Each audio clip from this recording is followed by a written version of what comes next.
আদিল খুব সাবধানে ফাইলগুলো নিয়ে সুটকেস ঠিক জায়গায় রেখে নিজের রুমে ব্যাক করলো। ফারহা সকালে ঘুম থেকে উঠে কালকের সব ঘটনা ভুলে যায়। প্রতিদিনের মতো রেডি হয়, তবে আজ একটু বেশি সাজগোজ করে ফারহা। জাম কালার লং থ্রি পিস পরে, সাথে চোখে হালকা কাজল, ঠোঁটে লিপস্টিক, হালকা মেকআপ, এক হাতে ঘড়ি, কানে ঝুমকা, সিল্কি চুলগুলো ছেড়ে দেয়। ব্যাস রেডি। হ্যালো, কোথায় তোরা? ফারু, আমরা বটগাছের নিচে বসে আছি, তুই এখানে চলে আয়। ওকে, আসছি। ফারহা কলেজের গেটে দাঁড়াতে দেখে আশেপাশে সব ছেলেরা ওর দিকে হা করে তাকিয়ে আছে। এই ছাগলগুলো আমার দিকে এভাবে হা করে তাকিয়ে আছে কেন? খুব কি বাজে দেখতে লাগছে আমাকে। ওড়নাটা ভালো করে ঠিক করে নিলাম, কে জানি কি দেখছে এভাবে হা করে। ধুর, ভাল লাগে না। ফারহা হেঁটে কলেজের ভিতরে ঢুকতে ভিতরে ও এ কি অবস্থা! আর ফারহা অন্যদিকে না তাকিয়ে সোজা বটগাছটার দিকে চলে যায়। রাব্বি, আমি যা দেখছি তুইও কি তাই দেখছিস? না ইয়ার, এটা আমাদের দোস্ত, কোনো হুড়পড়ি টরি না। এই তোরা কি নিয়ে কথা বলছিস, আমাদেরও বল। রাব্বির কথা শুনে ইভা তিন্নি সামনে তাকিয়ে দেখে ফারহা।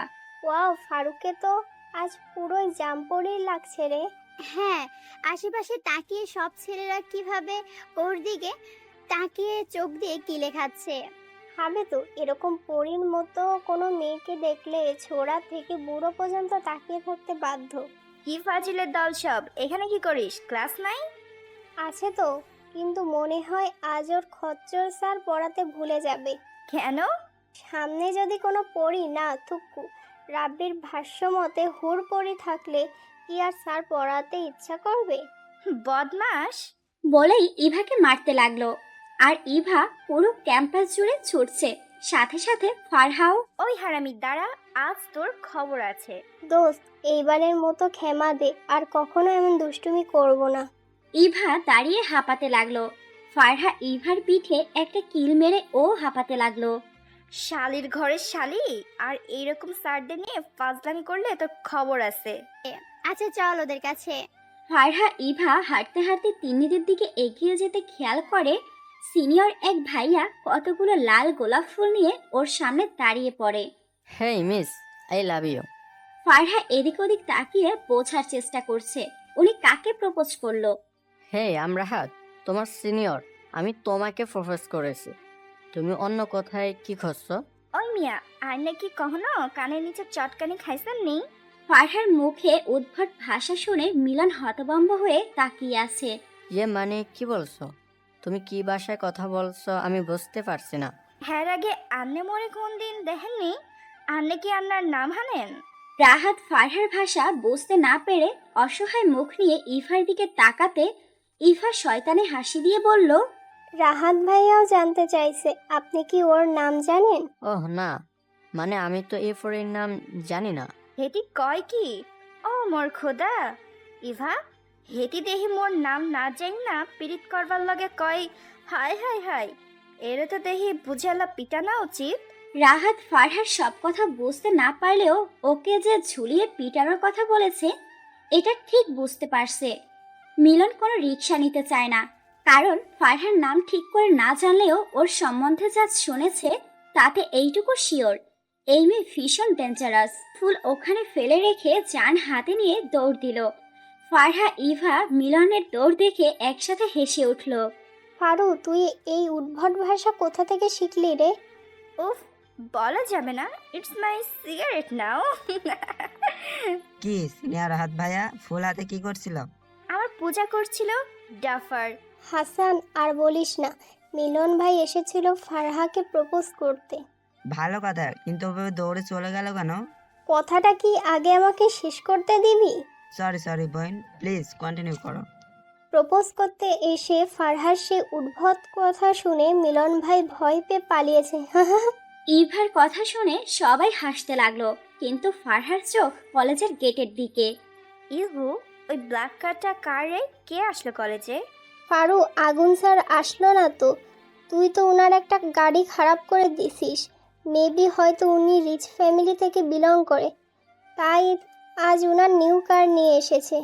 ইভার কথা শেষ হতে না হতে ফারহার দিকে তাকিয়ে দেখে ফারহা থরথর করে কাঁপছে।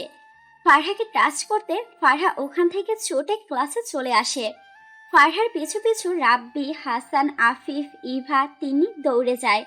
ফারহা ক্লাসে ঢুকে শেষ বেঞ্চের পিছনে গিয়ে লুকিয়ে পড়ে। ফারহা দরজা বন্ধ করার শব্দ পেয়ে উকি দিয়ে দেখে মেঘ হাতে বড় মোটা একটা লাঠি নিয়ে টেবিলের উপর বাড়ি মারছে। প্রত্যেকটা লাঠির আঘাতের শব্দ ফারহা কেঁপে কেঁপে উঠছে। আই নো প্রিয়সী, তুমি এই ক্লাসরুমে আছো, ভালো ভালো বলছি, বেরিয়ে আসো, নয়তো আমি রেগে গেলে তোমার জন্য খুব ভালো কিছু হবে বলে মনে হয় না। হাই হাই, এখন আমি কি করি?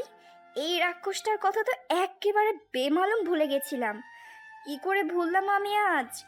আর আজ তো আমি পুরা সেজেগুজি কলেজে আসছি। কাল তো রাক্ষসটা বলে দিয়েছিল কলেজে বোরকা পরে আসতে, কোনোভাবে যেন না সাজি। কিন্তু আমি তো রাক্ষসটার কথার পুরো উল্টোটা করছি। এখন কি হবে আমার? রাক্ষসটা যেভাবে রেগে আছে, এখন আমি যদি সামনে যাই তো আমাকে ওই মোটা লাঠিটা দিয়ে মারে, তাহলে আমি তো সোজা উপরে চলে যাব। তাহলে আমার গুলুমুলু সোনারা তো এতিম হয়ে যাবে। না না ফারা, কিচ্ছু হবে না। এইটা ভাব, এই রাক্ষসটার হাত থেকে কি করে বাঁচা যায়। ফারহাকে বের হয়ে আসতে না দেখে মেঘের রাগ যেন দ্বিগুণ বেড়ে গেল। মেঘ রেগে ক্লাসরুমের বেঞ্চ, চেয়ার, টেবিল ভাঙচুর করা শুরু করলো। এটা দেখে ফারহা ভয়ে আটকে উঠল। ও মাই গড, এই রাক্ষসটা দেখছি সব ভেঙে চুরে ফেলছে। এখন যদি সামনে না যাই, পরে হয়তো এই চেয়ার টেবিলের মতো আমাকেও মাথা তুলে আছাড় মারবে। না, ওরকম ফেললে তো আমার কোমরে লাগবে। তার থেকে বড় রাক্ষসটার সামনে যেয়ে দাঁড়াই, তাহলে নিশ্চয় মাথায় তুলে আছাড় মারবে না। ফারহা ধীরে ধীরে মেঘের পিছনে এসে দাঁড়ায়। মেঘ বুঝতে পারে ফারহা ওর পিছনে দাঁড়িয়ে। মেঘ হাতের লাঠিটা ঘুরিয়ে ঘুরিয়ে নিচে ফেলে দিল। বন্ধ রুমে লাঠিটা নিচে পড়ায় বিকট শব্দ হয়। ফারহা ভয়ে হাতের নখগুলো দাঁত দিয়ে কাটতে লাগলো। মেঘ হুট করে পিছনে ফিরে ফারহার চুলের মুঠি ধরে মুখের সামনে নিয়ে বলে, তোমার সাহস কি করে হয় প্রিয়সী আমার কথা অমান্য করার? তুমি জানো না আমি রেগে গেলে ঠিক কি কি করতে পারি। তোমাকে কাল আমি বলেছিলাম কলেজে আসবে বোরকা পরে, নো সাজুগুজু, নো চুল খোলা, কিন্তু তুমি কি করলে?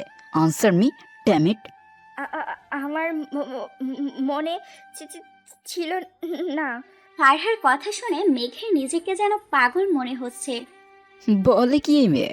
কাল এত বড় একটা ঘটনা কি করে এক রাতের ভিতর ভুলে যেতে পারে? না, আর ছাড় দেব না তোমায় প্রিয়সী, তুমি ভুলে গেছো? Like seriously? তাহলে তো এখন আমাকে এমন কিছু একটা করতে হবে যাতে তুমি কিছুতেই আর ভুলতে না পারো। মেঘ এক হাত দিয়ে ফারহার ঠোঁটের উপর স্লাইড করতে করতে ফারহার ঠোঁট জোড়া মেঘের ঠোঁট লক করে ফেলে। ফারহার মনে হয় এক মুহূর্তের জন্য ফ্রিজ হয়ে গেছে। মেঘ পরম আদরে ফারহার ঠোঁট জোড়া শুষে নিচ্ছে। মেঘের এক হাত ফারহার চুল ধরা, আর অন্য হাত ফারহার কোমর ধরে রাখায় ফারহা এক চুলও নড়তে পারল না। ফারহার যেন দম বন্ধ হয়ে আসছে, চোখে কোণ বেয়ে পানি গড়িয়ে পড়ছে। 10 মিনিট পর ফারহাকে ছেড়ে দেয় মেঘ। ব্যাস, এবার ঠিক আছে, ঠোঁটে আর কোনো লিপস্টিক নেই। How dare you! আপনার সাহস হয় কি করে আমাকে কিস করার? মাই লাভ, বাচ্চাদের মতো কথা বলো না। তুমি খুব ভালো করে জানো আমি কি কি করতে পারি। গতকাল এই ঘটনাটা মেবি এখন তোমার মনে পড়ে গেছে। মেঘের মুখে গতকালকের কথা বলায় ফারহার চোখে মুখে ভয়ের ছাপ ফুটে উঠল। মেঘ ফারহার চোখের কোণে পানি দেখে ফারহাকে কোলে বসিয়ে চোখের পানি ঠোঁট দিয়ে শুষে নেয় মেঘ। প্রিয়সী, কেন তুমি আমাকে বারবার রাগিয়ে দাও? হোয়াই? তুমি গতকালই বলে গেছো আমি কোনো সাধারণ পুরুষ নই, আমি এক ভয়ঙ্কর পুরুষ যে তোমার জীবনে এন্ট্রি নেওয়ার সাথে সাথে তোমার জীবন আর তোমার নেই, আমার জীবনের সাথে জড়িয়ে আমার জীবন হয়ে গেছে। দেখুন, আপনি কিন্তু কাজটা ঠিক করছেন না। আমি আপনাকে ভালোবাসি না, আর বাসবো আর না বাসবো, প্লিজ আমাকে মুক্তি দিন। ফারহার মুখে মুক্তি দিন কথাটা শুনে যেন মেঘের মাথায় খপ করে আগুন জ্বলে উঠল। তবুও নিজের প্রেয়সীর সামনে নিজের এই ভয়ঙ্কর রাগ আর দেখাতে চায় না মেঘ, তাই দাঁতে দাঁত চেপে বলে, লিসেন প্রিয়সী, আমার জীবনে তোমার প্রবেশ যখন একবার ঘটলো তখন আর তোমার এই জীবনে মুক্তি নেই। এরপর যদিও কোনো জীবন থাকে, তখনও তুমি আমাকে তোমার পাশেই পাবে, অন্য কাউকে নয়। আমি বুঝে গেছি আমার জীবনের রাক্ষসটা আমার জীবনটাকে শেষ করার জন্য ভাজা ভাজা করার জন্য আসছে। এর থেকে বাঁচার আর কোনো রাস্তা নাই।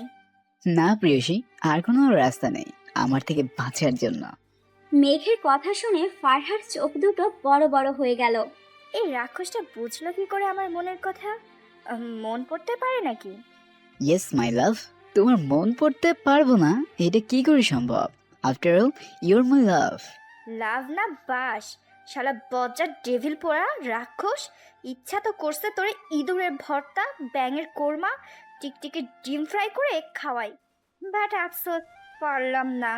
ফারহা দাঁত কটমট করে মেঘের দিকে তাকিয়ে মনে মনে কথাগুলো বলল।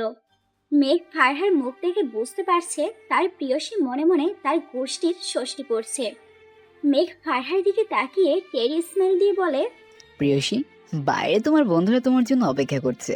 এখন তুমি যদি এরকম সারাদিন আমার কোলে বসে থাকতে চাও, তাহলে আমি কিছু মনে করব না।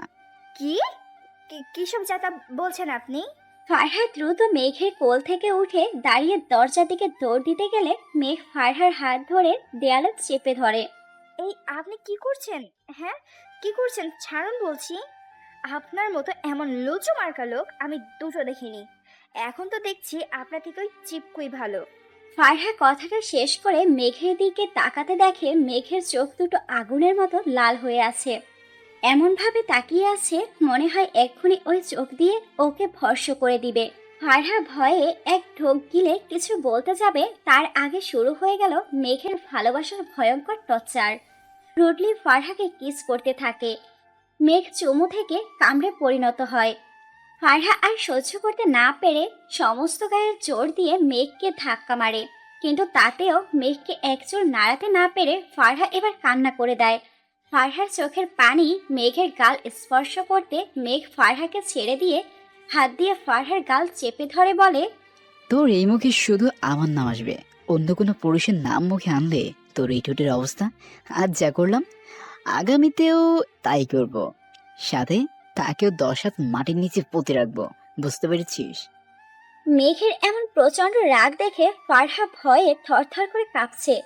মেঘের কথায় ফারহাকে কোনো রেসপন্স করতে না দেখে মেঘ এবার দেয়ালে সজোরে এক ঘুষি মারে। কি বললাম তোকে, বুঝতে পেরেছিস? আমি কি তোকে বলেছি? ফারহা মাথা নাড়ে, মানে হ্যাঁ বুঝতে পেরেছি।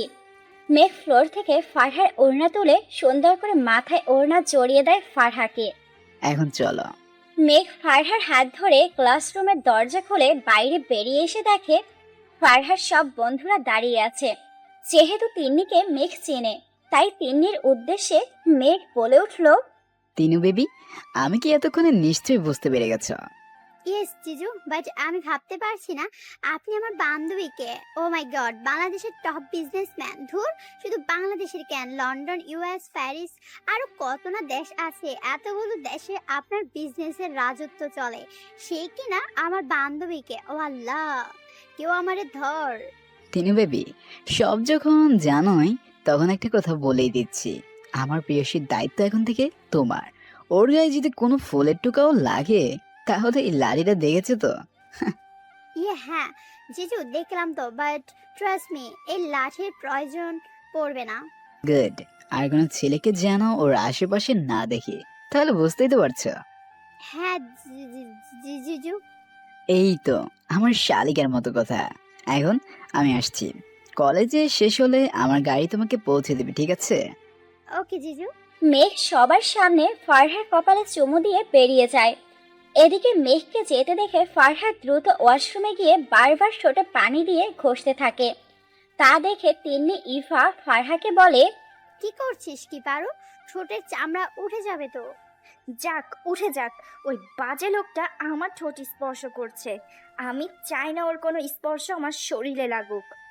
তাই বলে এভাবে পাগল হয়ে গেলি নাকি? ছাড় এসব।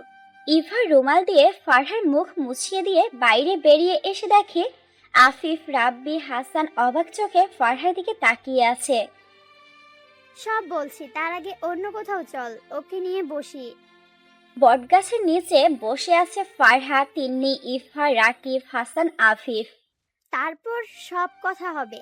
তাহলে শোন। ভাই, তোর কি হয়েছে? এরকম করছিস কেন? তোর কি শরীর খারাপ লাগছে? হ্যাঁ রে মোহনা, সকাল থেকে মাথার ভিতর কেমন যেন একটা জিম জিম করছে। রাতে ঘুম হয়নি নির্ঘাত, রেস্ট কর।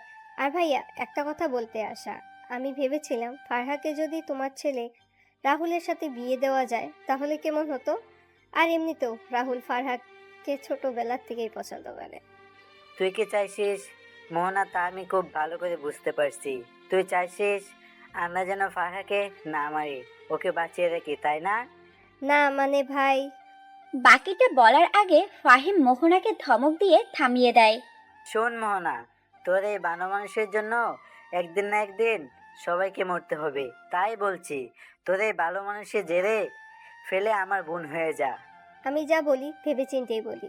তোমার ছেলে কিন্তু তোমার মতো হয়নি। ও জানে না ওর বাবা কতটা খারাপ, শুধু ওর সামনে ভালো মানুষের মুখোশ পরে থাকা। আর তাই বলেছি ফারহার সাথে রাহুলের বিয়ে দিয়ে ওদের অন্য দেশে পাঠিয়ে দাও। ভুলে যেও না মেঘ এখনো বেঁচে আছে, আর ওর থেকে বাঁচার চাবিকাঠি হলো ফারহা। বাহ, এই না হলে আমার বোন। সরি রে তোকে ভুল বোঝার জন্য। আমি আজই রাহুলের সাথে কথা বলবো। কার বিয়ের কথা হচ্ছে মামনি? আদিলের গলা পেয়ে ফাহিম মোহনা দুজনেই চমকে ওঠে। দরজার দিকে তাকিয়ে দেখে আদিল দাঁড়িয়ে। আচ্ছা, রাহুলের সাথে যদি ফারহার বিয়ে হয় তাহলে কেমন হবে? আর মেঘ বা কি করবে? আগুনও তো ফিরে আসবে। তখন আরিয়ান কি জবাব দিবে? ভাবনার। আরে আমার বাচ্চাটা দেখে অভিমান করেছে। দেখো আদে, আমরা জাস্ট ফারহার বিয়ে নিয়ে আলোচনা করছিলাম, এখনো ঠিক হয়নি। হ্যাঁ আদিল সোনা, তোমার মামনি ঠিক বলেছে। আমরা জাস্ট ফারহার বিয়ে নিয়ে আলোচনা করছিলাম। বুঝলাম। এখন বলো আমার হবু জিজুটাকে। আদিল, তোমার মামাতো ভাই রাহুলের সাথে ফারহার বিয়ের কথা ভাবছিলাম আমরা। আদিল তার মামুনির কথা শুনে কিছুক্ষণ চুপ থেকে মোহনাকে বলে উঠল, বাহ, খুব ভালো কথা। রাহুলদা আমার জিজু হবে। আপু কি জানে রাহুলদার বিষয়ে? না আদিল, তুমি তো জানো আমি কত বছর পর তোমাদের কাছে আসলাম।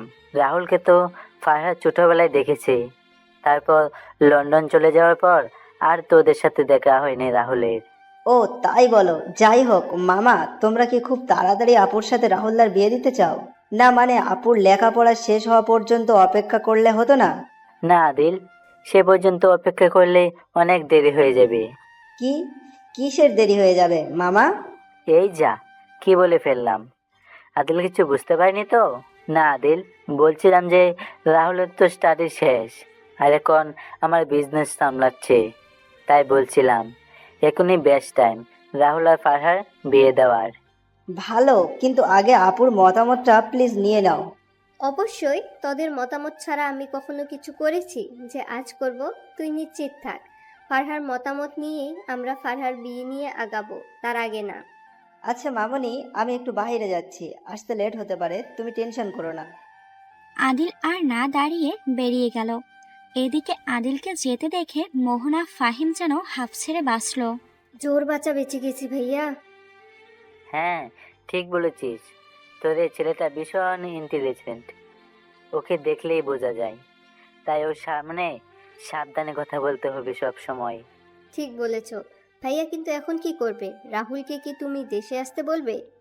একদম, আজ আমি ওকে কল করে আসতে বলছি। তুই ওর রুমটা গুছিয়ে রাখিস, ও আবার এলোমেলো রুম পছন্দ করে না। চিন্তা করিস না, রাহুল আসার আগে সব রেডি থাকবে। তাহলে ওকে আজকে ফ্লাইটে বেরিয়ে আসতে বলি, কি বলো? তার জন্য অপেক্ষা করছো কেন? ফোন লাগাও। মোহনার কথা শুনে ফাহিম ফোন বের করে রাহুলকে কল দিল। ও মাই গড, কিন্তু একটা কনফিউশন আছে তিন্নি। বলে ফেল। তোর কথাগুলো শুনে বুঝতে পারলাম ওই কিলার লোক মানে জিজু ফারুকে একবার দেখেই প্রেমে পড়লো। আজীব মাইরি। ইভার প্রশ্ন শুনে হাসান, আফিফ, রাব্বি একসাথে বলে উঠল, কার রে টিফা? সেম প্রশ্ন আমাদেরও। তিন্নিও কনফিউশনে পড়ে গেল ওদের কথা শুনে। তখন ফারহা বলে উঠল, তিন্নি, এই রাক্ষসটার সাথে আমার একবার দেখা হয়নি, এই নিয়ে 3বার দেখা হয়েছে। ফারহার কথা শুনে তিন্নি, হাসান, রাব্বি, ইভা, আফিফ একসাথে কিক বলে চেঁচিয়ে উঠল। পিত্তিন নানি, তলে তলে টেম্পো চালাও। আর আমরা জিগাইলে হরতাল। শালি, সবটা ক্লিয়ার করে বল, জিজুর সাথে দেখা হওয়ার পরপর কি কি হয়েছে? তিন্নির কথা শুনে ফারহার মুখে নিমিষে অন্ধকার নেমে এলো, কারণ ওদের সবটা খুলে বলা মানে রাজুর হাত কাটার কথাটাও বলতে হবে। ফারহার ভাবনা থেকে বেরিয়ে আসে ইভার কথায়, এই ফারু, কোথায় হারিয়ে গেলি? নিশ্চয়ই মেঘ জিজুর কল্পনায়। মেঘ রাক্ষসটার কথা জানতে চাস তাই না? হ্যাঁ হ্যাঁ বল, প্লিজ প্লিজ প্লিজ। ফারহা ওই দিনের পুরো ঘটনাটা ওদের খুলে বলে। ফারহার মুখে মেঘের এমন ভয়ঙ্কর কথা শুনে ওদের মুখের কথা যেন হারিয়ে গেছে। ফারহা চোখ তুলে আফিফ, রাব্বি, হাসানের দিকে তাকিয়ে দেখে ওরা রীতিমতো ভয়ে কাঁপছে। ফারহা ওদের কি বলবে বুঝতে পারছে না, কারণ ও ওদের ভয়ের কারণটা খুব ভালো করে বুঝতে পারছে। আফিফ হুট করে 3 হাত দূরে গিয়ে দাঁড়ালো। তিন্নি, ইভা আফিফের কাণ্ড দেখে কিছু বুঝতে পারল না, কিন্তু ফারহা ঠিকই বুঝতে পারছে। সব কথা শোনার পর তিন্নি বলে উঠল, ফারহা। দেখ ফারু, যা হবার তাই হয়ে গেছে, তুই তা নিয়ে ভাবিস না, কিন্তু ভুলেও জিজুর অবাধ্য হওয়ার চেষ্টা করিস না, কারণটা তুই ভালো করেই জানিস। তার মানে তুই কি বলতে চাস তিন্নি? ওই খুনিকে আমি ভালোবাসবো, তার কথা মতো চলবো? এটা যদি তুই ভেবে থাকিস তাহলে ভুল ভাবছিস, কারণ ওই রাক্ষসটা চাইলেও কখনো আমার চোখে হিরো হতে পারবে না, ভিলেন। হ্যাঁ, ভিলেন আমার কাছে ওই মেঘ চৌধুরী। বোন, বিশ্বাস কর, তোর কপালে বহুত দুঃখ আছে। তোর এই কথাগুলো যদি জিজুর কোনোভাবে কানে যায়, তাহলে তোর খবর আছে। আমার কপালে কি আছে তা আমি জানি না, তবে আমার জেদ সম্পর্কে তুই ভালো করেই জানিস। আমি যেটা বলি সেটাই করে দেখাই। সেটা সময় আসলে দেখা যাবে, এখন ক্যান্টিনে চল, আমার খুব খিদে পেয়েছে। তোরা যা, আমার খিদে নেই। ফারহা কথাটা বলে উল্টো হাঁটা দিতে নিলে ফারহার ফোনটা বেজে ওঠে। ফারহা আননোন নাম্বার দেখে রিসিভ না করে সাইলেন্ট করে রাখে। কলটা কেটে যাওয়ার পর আবার ফোনটা বেজে ওঠে। ফারহা বিরক্তি নিয়ে কলটা রিসিভ করে। হ্যালো, কে বলছেন? প্রিয়সী।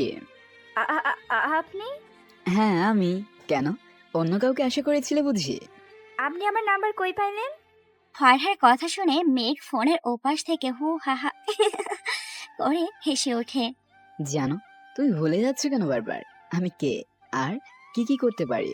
আর এত একটা ফোন নাম্বার, চাইলে তোমাকেও নিজের কাছে মুহূর্তে নিয়ে আসতে পারি। কিডন্যাপ করে, তাই তো?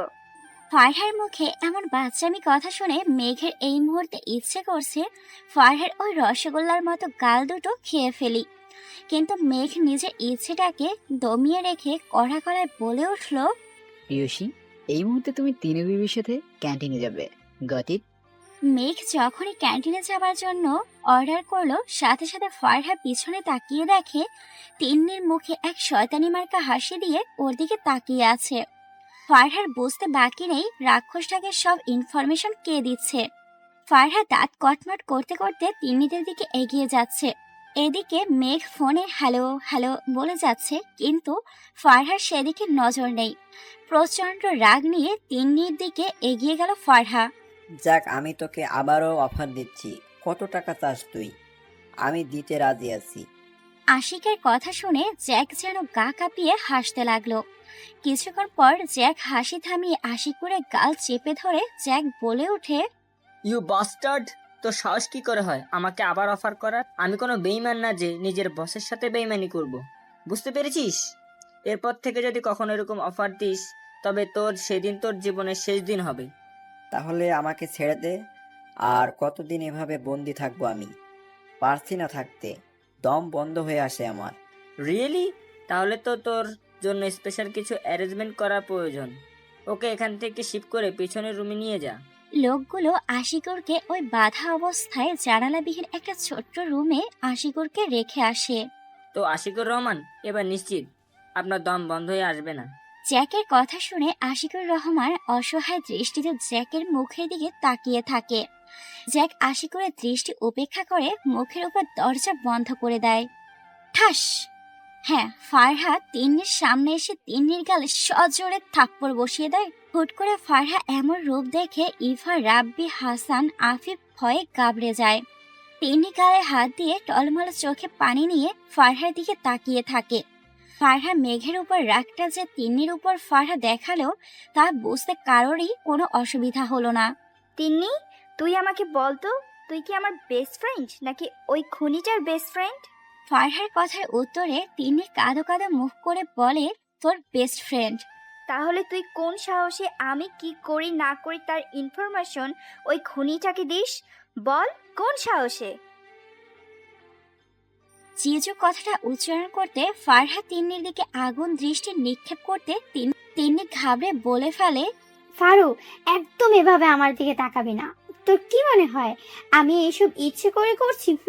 না, একদম না। এই দেখ। তিন্নি ফোন বের করে মেঘের পাঠানো থ্রেড টাইপের মেসেজ ফারহাকে দেখালো। ফারহা মেসেজগুলো দেখে যেন রাগে ফেটে পড়েছে। কোনোভাবে রাগটা সামলাতে পারছে না ফারহা, কিন্তু ফোনটা কেড়ে নিয়ে ফারহা সজোরে মাটিতে আছাড় মেরে সাথে সাথে তিন্নির ফোন ভেঙে টুকরো টুকরো হয়ে যায়।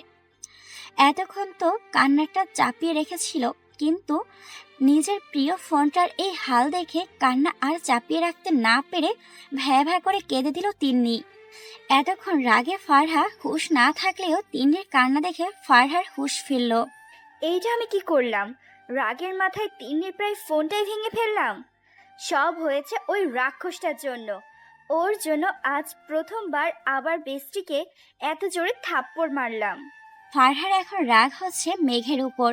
ওকে পেলে ফারহা হয়তো এখন লবণ মরিচ ছাড়া ওকে চিবিয়ে খেত। তিন্নি, কাঁদিস না। একটা ফোন গেছে তো তাতে কি? তোকে নতুন ফোন দেবে। ফারহা, কাঁদিস না। তিন্নি, কাল তোর নতুন ফোন পেয়ে যাবি। এখন কান্না অফ কর, ক্যান্টিনে চল, আমার খিদা পাইছে। এই ফারু, কিছুক্ষণ আগে না বললি তোর খিদে নেই? তাহলে এখন কেন ক্যান্টিনে যাওয়ার কথা বলছিস? আর একটা যদি বাজে প্রশ্ন করিস তো তোর অন্য গালটা আমার হাতের থেকে বাঁচতে পারবে না তিন্নি। ফারহার কথা শুনে তিন্নি ভয়ে অন্য গালটা হাত দিয়ে ঢেকে ফেলে। তা দেখে ফারহা মুচকি হেসে তিন্নির হাত ধরে সামনে এগিয়ে যায়, কিন্তু ক্যান্টিনের সামনে কৃষ্ণচূড়া গাছটার কাছে ছাত্রীদের জটলা দেখে ফারহা, তিন্নি, আফিফ, রাব্বি, হাসান, ইভা এগিয়ে গিয়ে যা দেখলো তা দেখার জন্য ওরা কেউ মোটেও প্রস্তুত ছিল না। কারণ কিছুক্ষণ আগে যে সিনিয়র ভাই ফারহাকে প্রপোজ করেছিল, সে সিনিয়রকে কেউ মারাত্মকভাবে পিটিয়ে হাত পা উল্টো করে গাছের সাথে ঝুলিয়ে রেখেছে। সিনিয়রকে দেখে সবাই চোর হয়ে দাঁড়িয়ে কানাঘুষা করছে, কিন্তু ফারহাকে দেখতে পেয়ে সবাই ফারহা থেকে বেশ অনেকটা দূরে সরে দাঁড়ালো। সিনিয়রের এমন অবস্থা দেখে ফারহার রাগে চোখ মুখ দিয়ে যেন আগুন বের হচ্ছে। তিন্নি ফারহার হাত ধরে টেনে ক্যান্টিনে নিয়ে যায়। ফারহার রাগে চেয়ার তুলে দূরে ছুঁড়ে মারে। ফারু, মাথা ঠান্ডা কর। আমি জানি তুই কি ভাবছিস, কিন্তু বিশ্বাস কর, আমি চাইলেও কিছু করতে পারবো না ওই ভয়ঙ্কর লোকটাকে আটকাতে। আমি জানি তিন্নি, তোর আমার কোনো ক্ষমতা নেই এই লোকটাকে আটকানো, কিন্তু আমি যদি একেবারে দূরে চলে যাই তাহলে। কি বলতে চাচ্ছিস তুই? কোথায় যাবি? আরো, তোর কি মাথা খারাপ হলো নাকি? কি বলছিস এসব? উফ, চুপ করবি তোরা, আমাকে বলতে দে। ফারহার কথায় সবাই চুপ হয়ে যায়। তখন ফারহা বলতে শুরু করলো, আমি আমার মামার সাথে ইউএসএ চলে যাব, ওখান থেকে বাকি স্টাডি শেষ করব। এটা তোর প্ল্যান ফারু? না তিন্নি, শুধু এইটুকু না, আমি ভেবেছি বিদেশে গিয়ে কোনো ছেলেকে দেখে ওখানে বিয়ে করে সেটেল হয়ে যাব, আর বাংলাদেশে ফিরবো না। তাই নাকি? তা তুমি কাকে বিয়ে করবে প্রিয়সী? প্রিয়সী নামটা শুনে ফারহা ঘুরে তাকিয়ে দেখে মেঘ দাঁতে দাঁত চেপে দাঁড়িয়ে আছে।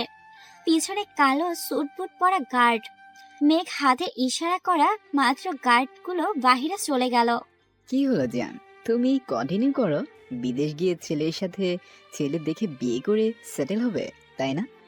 মেঘকে দেখে রাব্বি, হাসান, তিন্নি, আফিফ, ইভা চেয়ারে বসা থেকে দাঁড়িয়ে যায়। শুধু ফারহা ছাড়া, কারণ ফারহা মেঘকে এভাবে ক্যান্টিনে দেখবে তা আশা করেনি। মেঘকে দেখে ফারহা যেন চেয়ারে জমে গেছে। মেঘ কথা বলতে বলতে ফারহার পাশের চেয়ারে বসে। এভাবে চুপ করে আছো কেন? Answer me. কি হলো প্রিয়সী? Answer me, damn it. টেবিলে যেখানে মেঘ খুশিটা মারলো সেখানটা ভেঙে পড়ায় আফিফ, ইভা, তিন্নি, হাসান, রাব্বি ভয়ে থরথর করে কাঁপতে থাকে। এদিকে ফারহা স্তব্ধ হয়ে বসে আছে, মুখে কোনো ভাষা নেই। ফারহা যতই সাহসী হোক না কেন মেঘের সামনে নেতিয়ে যায়, যেন মেঘ কোনো বাঘ আর ও অসহায় কোনো হরিণ। তিন্নি আফিফের কানে কানে বলে, আফিফ দেখলি জিজু ফান্স, একটা ফান্সে টেবিলের এই অবস্থা, তাহলে এই ফান্সটা যদি আমাকে দেয় তাহলে নিশ্চয়ই আমি টেবিলের মতো আমার অবস্থা হবে। তিন্নির কথা শুনে আফিফ বিরক্তি ভরা কণ্ঠে বলে ওঠে, তিনে ভাবি, তুমি সত্যি যদি মেঘ জিজুর হাতে পাঁচ না খেতে চাও তাহলে মুখে আঙুল দিয়ে দাঁড়িয়ে থাকো। ওই আফিফ, তুই জিজুকে নকল করছিস কেন? আফিফ কিছু বলতে যাবে তার আগে মেঘ আরেকটা পাঞ্চ মারে, টেবিলের সাথে সাথে টেবিলটা ভেঙে পড়ে। আর তা দেখে ফারহা বুকের ভিতর 1000 কিলোমিটার স্পিডে বুক ধকধক করতে থাকে। মনে হয় এক্ষুনি হার্টটা বেরিয়ে আসবে ভয়ে। তিনু বেবি, বাকি সারাদিন নিয়ে বাইরে চলে যাও। ও ওকে জিজু। তিনি সবাইকে নিয়ে যেতে নিবে তখনই ফারহা বলে ওঠে, তিন্নি কোথাও যাবে না, আপনার দরকার হলে আপনি চলে যান। ফারহার কথা শুনে দাঁত কটমট করতে করতে মেঘ তিন্নিকে যাবার জন্য ইশারা করতে তিন্নির সাথে সাথে বাকিরা এক ছুট লাগায় বাইরের দিকে। তা দেখে অসহায় দৃষ্টিতে মেঘের দিকে তাকিয়ে থাকে ফারহা। তো জানো কি বলেছিলে যেন? ইউএস যাবে, ছেলে বিয়ে, সেটেল, আর কি যেন বলছিলে, বলো। আহা, আমার ব্যথা লাগছে, কি করছেন, ছাড়ুন আমাকে। ফারহা মেঘের হাত থেকে ছাড়া পাওয়ার জন্য ছটফট করতে থাকে। ছাড়বো তো জানো, তার আগে বলো তুমি অন্য কাউকে বিয়ে করবে? হ্যাঁ, করব বিয়ে, অন্য কাউকেই করব, যে আপনার মতো খুনি না, তার কাছে প্রাণের মূল্য আছে, কথায় কথায় কোনো রক্ত ছড়ায় না, এমন কাউকে বিয়ে করব। আমি শুনতে পেয়েছেন আপনি? ফারহা এক প্রকার জোরে চিৎকার করে কথাগুলো বলল, কিন্তু ফারহা রাগের মাথায় কথাগুলো বলার সময় মেঘের দিকে না তাকিয়ে চোখ বন্ধ করে বলল, কারণ মেঘের ওই রক্তচক্ষু দেখে কথার বলার সাহস ফারহার নেই। ফারহা কথা শেষ করে চোখ মিলে তাকিয়ে দেখে মেঘের চোখ মুখ রাগে লাল হয়ে আছে, চোখগুলো দিয়ে যেন এক্ষুনি রক্ত ছিটকে বেরিয়ে আসবে। মেঘের এমন রূপ দেখে ফারহা চুপসে যায়, কিন্তু মেঘ একটা কথাও না বলে ফারহাকে কাঁধে তুলে নিয়ে ক্যান্টিন থেকে বেরিয়ে আসে। এই রাক্ষস, আমাকে নামান বলছি। কি করছেন কি, নামান বলছি, আমি চিৎকার করব কিন্তু। ফারহার কোনো চিৎকারে কেউ এগিয়ে আসেনি মেঘের ভয়ে। মেঘ ফারহাকে ওর কারে বসিয়ে নিজেও ড্রাইভিং সিটে বসে পড়ে। অন্যদিকে তিন্নি কিছু বলতে গিয়েও সাহসের অভাবে কিছু বলতে পারল না। মেঘ ফারহাকে নিয়ে বের হয়ে গেল। মেঘের গার্ডরা তিন্নি আর বাকিদের গাড়িতে বসতে বলে ওরাও বিনা প্রশ্নে গাড়িতে উঠে বসে। ড্যাড প্লিজ, আমি এখন বিডিতে ফিরতে চাই। আমি এখন পুরোপুরি সুস্থ, জাস্ট সি। মাইসান, আমি জানি তুমি এখন সুস্থ, কিন্তু তুমি এখন দেশে ফিরতে পারবে না। কারণটা কি জানতে পারি? অফকোর্স মাইসান, আমার বিজনেস পার্টনার সাইমুনের একমাত্র মেয়ে সামিরার সাথে তোমার বিয়ে আমি ফিক্সড করেছি। আগুন। আরিয়ান চৌধুরীর কথা শুনে আগুন যেন আকাশ থেকে পড়ল। আগুন তার নিজের কানকে বিশ্বাস করতে পারছে না, ওর ড্যাড ওকে এভাবে চিট করতে পারে ভেবে। You know dad, I love Farha. তুমি এটা জেনেও। বাকিটা বলতে না দিয়ে আরিয়ান খান বলে উঠল, লিসেন আগুন, আমি যখন আমার বন্ধুকে কথা দিয়েছি তার মেয়ে সামিরার সাথে তোমার বিয়ে হবে, তো সেই বিয়ে হবে। তুমি ভালো করেই জানো আমার কথার কোনো নড়চড় হয় না, তাই বলছি মাথা থেকে ওই 3rd ক্লাস মেয়েটাকে ঝেড়ে ফেলো, এটাই তোমার জন্যে ভালো হবে। আরিয়ান খান আগুনের রুম থেকে বের হতেই আগুন জড়সড় রুমের দরজা বন্ধ করে দিয়ে মাথার হাত দিয়ে বসে পড়ে। অন্যদিকে আরিয়ান খান চোখের কোণ থেকে পানি মুছে বিড়বিড় করে বলে, আই এম সরি মাইসান, তোমার ভালোর জন্য তোমাকে তোমার ভালোবাসা থেকে দূরে সরাতে বাধ্য হচ্ছে। পারলে তোমার এই অসহায় বাবাকে ক্ষমা করে দিও। 2 ঘন্টা যাবৎ আমি বসে আছি এই রাক্ষসটার রুমে। পাশে অবশ্য তিন্নি, আফিফ, রাব্বি, হাসান, ইভা আছে, বসে আছে ওরা। হঠাৎ করে মেঘ নামের এই রাক্ষসটা সামনে এসে একটা কাগজ রেখে আমাকে বলে কিনা সাইন করতে। প্রিয়সী, পেপারসটা সিগনেচার করো দ্রুত। এটা কিসের কাগজ? আর আপনি বলবেন আর আমি সাইন করে দিব? এটা আপনি ভাবলেন কি করে মিস্টার চৌধুরী? প্রিয়সী, এতদিনে আমার রাগ সম্পর্কে তোমার ধারণা নিশ্চয় হয়েছে, তাই বলছি যা বলছি তাই করো, নয়তো তোমার বন্ধুদের সাথে আমি কি করতে পারি তবে বোধ হয় তুমি কিছুটা হলেও আন্দাজ করতে পেরেছো। আমি আর কথা বাড়ালাম না, কাগজটা তুলে হাতে নিয়ে দেখতে লাগলাম কি লেখা আছে কাগজটায়। কাগজটা পড়ে আহাতকে উঠি। এইসব কি মিস্টার চৌধুরী? বিয়ের রেজিস্ট্রি পেপার। ফারহার মুখের দিকে ঝুঁকে উত্তর দিল মেঘ। মেঘের কথা শুনে ফারহা যেন রাগে সারা শরীর চলে যাচ্ছে। মেঘের সামনে রেজিস্ট্রি পেপারসটা টুকরো টুকরো করে মেঘের মুখে ছুঁড়ে মারল ফারহা। বিয়ে মোবারক মিস্টার চৌধুরী। ফারহার মুখে বিশ্বজয়ের হাসি দিয়ে মেঘকে ধাক্কা দিয়ে রুম থেকে বেরিয়ে যেতে নিলে ফারহার হাত টেনে ধরে দেয়ালের সাথে চেপে ধরে। তিন্নি, ইভা, আফিফ, রাব্বি, হাসান, মেঘ ফারহাকে এভাবে দেখে সাবধানে পাশ কেটে রুম থেকে বেরিয়ে আসে। দেখুন, আপনি যা করছেন তা কিন্তু ঠিক করছেন না। যেখানে আমি আপনাকে ভালোবাসি না, সেখানে আপনি আমাকে আপনাকে ভালোবাসতে জোর করতে পারেন না। এটা অন্যায়, চূড়ান্ত অন্যায়।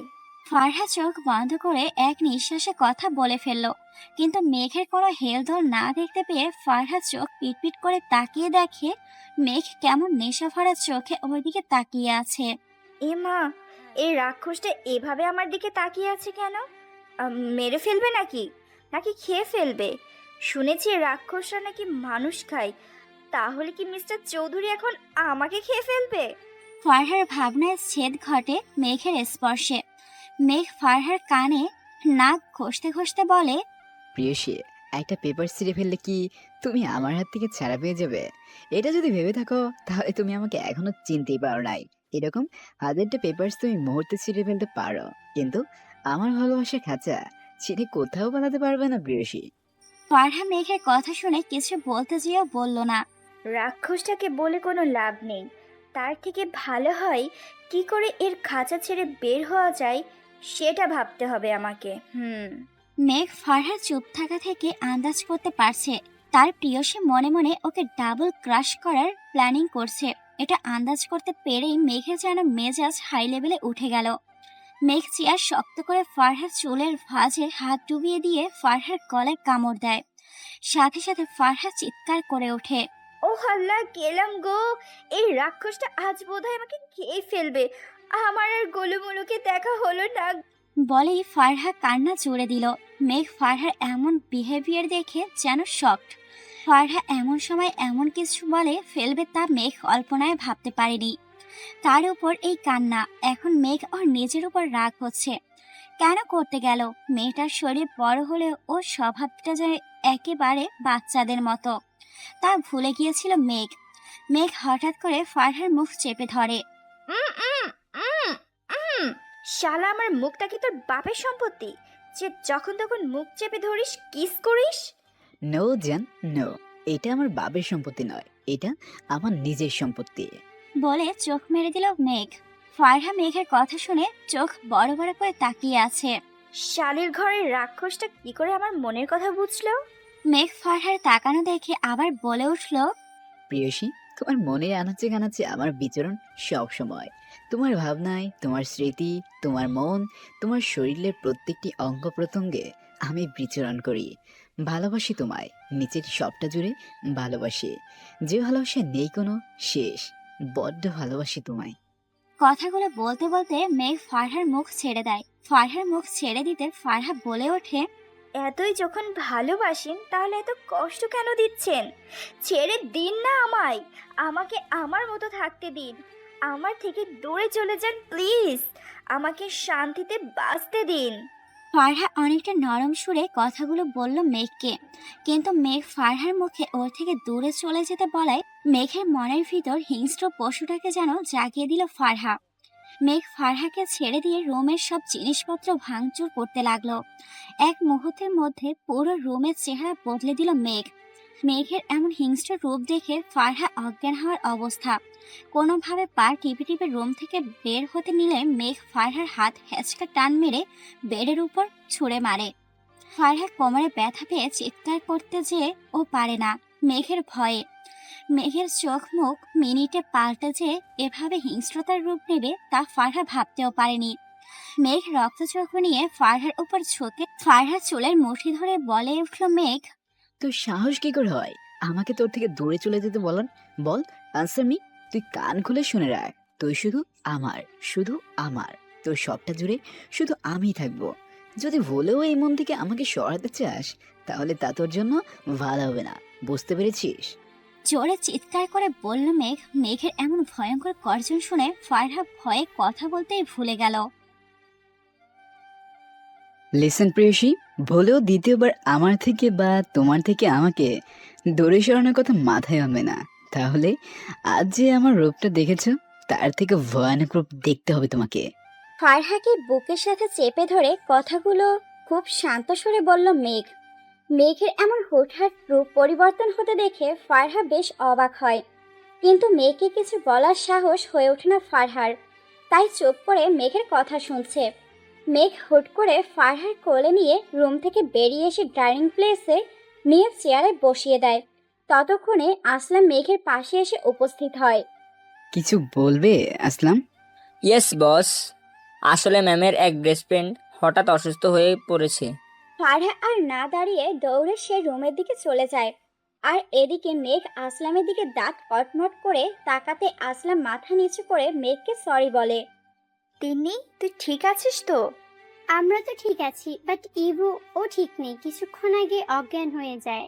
আমি জিজুর আসলাম নামের লোকটাকে ওর অসুস্থতার কথা বলতে বলল বসকে জানাচ্ছি, কিন্তু ব্যাটা তা না করে ডক্টরকে কল করে 5 মিনিটের মধ্যেই ডক্টর হাজির। ডক্টর ইভুকে দেখে বলল অতিরিক্ত ভয় পেয়ে জ্ঞান হারিয়েছে, রেস্ট নিলে ঠিক হয়ে যাবে। হ্যাঁ রে তিন্নি, যেখানে জ্ঞান হারানোর কথা আমার, সেখানে জ্ঞান হারালো ইভু। এটা কি মানা যায়? ফারু, তোর গলা ওইটা কিসের দাগ? কেমন যেন মনে হচ্ছে এটা। বাকিটা বলতে যেও আটকে গেল হাসান, কারণ ওর এখন আর বুঝতে বাকি নেই ডাকটা কিসের, কিন্তু বলল না, ফারহা লজ্জা পাবে ভেবে। কিছুক্ষণ পর ইভার জ্ঞান ফিরে আসতে সামনে ফারহাকে দেখে ইভা উঠে ফারহাকে জড়িয়ে ধরে। দোস্ত, তুই বেঁচে আছিস? ইভার এমন হাবলা মার্কা প্রশ্ন শুনে ফারহা কপাল কুঁচকে ইভাকে নিজের থেকে ছাড়িয়ে বলে, আমার কি মরার কথা ছিল ইভা? তাহলে নয়তো কি? ফারু, ম্যাক জিজুর চিৎকার বাংসুরের শব্দ পেয়ে বেচারি ভয়ে অজ্ঞান হয়ে পড়ে। তোরা ফালতু বেচাল বাদ দিয়ে বল, এখন কি করে এই বাড়ি থেকে বের হওয়া যায়? তোরা আমার সাথে আয়, আমি দেখছি। ফারহার পিছু পিছু ডাইনিং প্লেসে এসে মেঘের সামনে দাঁড়ায়। বলছিলাম কি, আমাদের এখন ফিরতে হবে। হ্যাঁ, যাবে। তার আগে টেবিলের খাবারগুলো ফিনিশ করে যেতে হবে তোমাদের। ফারহা, তিন্নি, আফিফ, রাব্বি, হাসান, ইফা টেবিলের উপর খাবার দেখে চোখ কপালে উঠে গেল। এত খাবার, এ তো আমরা 3-4 দিন ধরে খেয়েও শেষ করতে পারবো না। আই ডোন্ট কেয়ার প্রিয়সী, যা বলেছি তা যদি না করো তাহলে বাড়িতে ফিরে যাওয়ার কথা ভুলে যাও। মেঘের মুখে খাওয়া নিয়ে এমন হুমকি শুনে হাসান, রাব্বি, আফিফ, ইভা তিন্নি বসে গেল চেয়ারে খাবার খেতে। এদিকে ফারহা হা করে তাকিয়ে ওদের খাওয়া দেখছে। ও মাই আল্লাহ, এত খাবার খেয়ে ওরা শেষ করবে কেমনে? ফারহা নিজের মনে মনে কথাগুলো ভাবতে ভাবতে হঠাৎ খেয়াল করে ও মেঘের কোলে বসে আছে। আমি কখন আপনার কোলে বসলাম? যখন তুমি তোমার ভাবনার বিচরণ করেছিলে তখন। এখন আর বাড়তি কথা না, হা করো। ফারহা না চাইতেও হা করে খাবারটুকু খেয়ে নিল। মেঘ ধীরে ধীরে ফারহাকে খাবারটা খাওয়ানোর সময় ঠোঁটের কোণে একটু খাবারের অংশ লেগে যায়। মেঘ নেশা ভরা চোখে ফারহার ঠোঁটের দিকে এগোতে থাকে। মেঘকে এভাবে ওর মুখের দিকে এগোতে দেখে বেশ অস্থির বোধ করে ফারহা।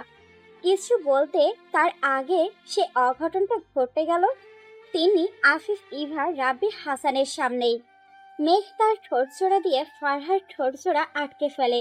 ফারহার ঠোঁটে লেগে থাকা খাবারটুকু খেয়ে ফেলে মেঘ। এই শালি ঘরের শালি, চোখ বন্ধ কর। এরা যে পাবলিক প্লেসে এমন রোমান্স করবে, ইস কি লজ্জা। মেঘ ফারহাকে স্পর্শ করায় হাসান, রাব্বি বেশ রেগে যায়, কিন্তু মেঘের ভয়ে কিছু বলে না। ফোঁস করে দ্রুত খেয়ে উঠে পড়ে।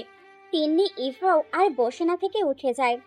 5 মিনিট পর মেঘ ফারহার অস্ত্রজোড়া ছেড়ে দিতে ফারহা মেঘের কোল থেকে উঠে দৌড়ে বাইরে চলে যায়। আসলাম, ওদের বাড়িতে পৌঁছে দিয়ে আয়। ওকে বস। প্রিয়সী, তুমি আমার সাথে যাবে, আমি তোমাকে বাড়ি পর্যন্ত পৌঁছে দিব। ফারহা কথা না বাড়িয়ে গাড়িতে উঠে বসে। মেঘ ফারহাকে কোনো তর্ক করতে না দেখে মুচকি হেসে গাড়ি স্টার্ট দেয়। পুরোটা রাস্তা ফারহা মেঘের দিকে একবারও তাকায়নি, উল্টো বাইরের দিকে তাকিয়েছিল।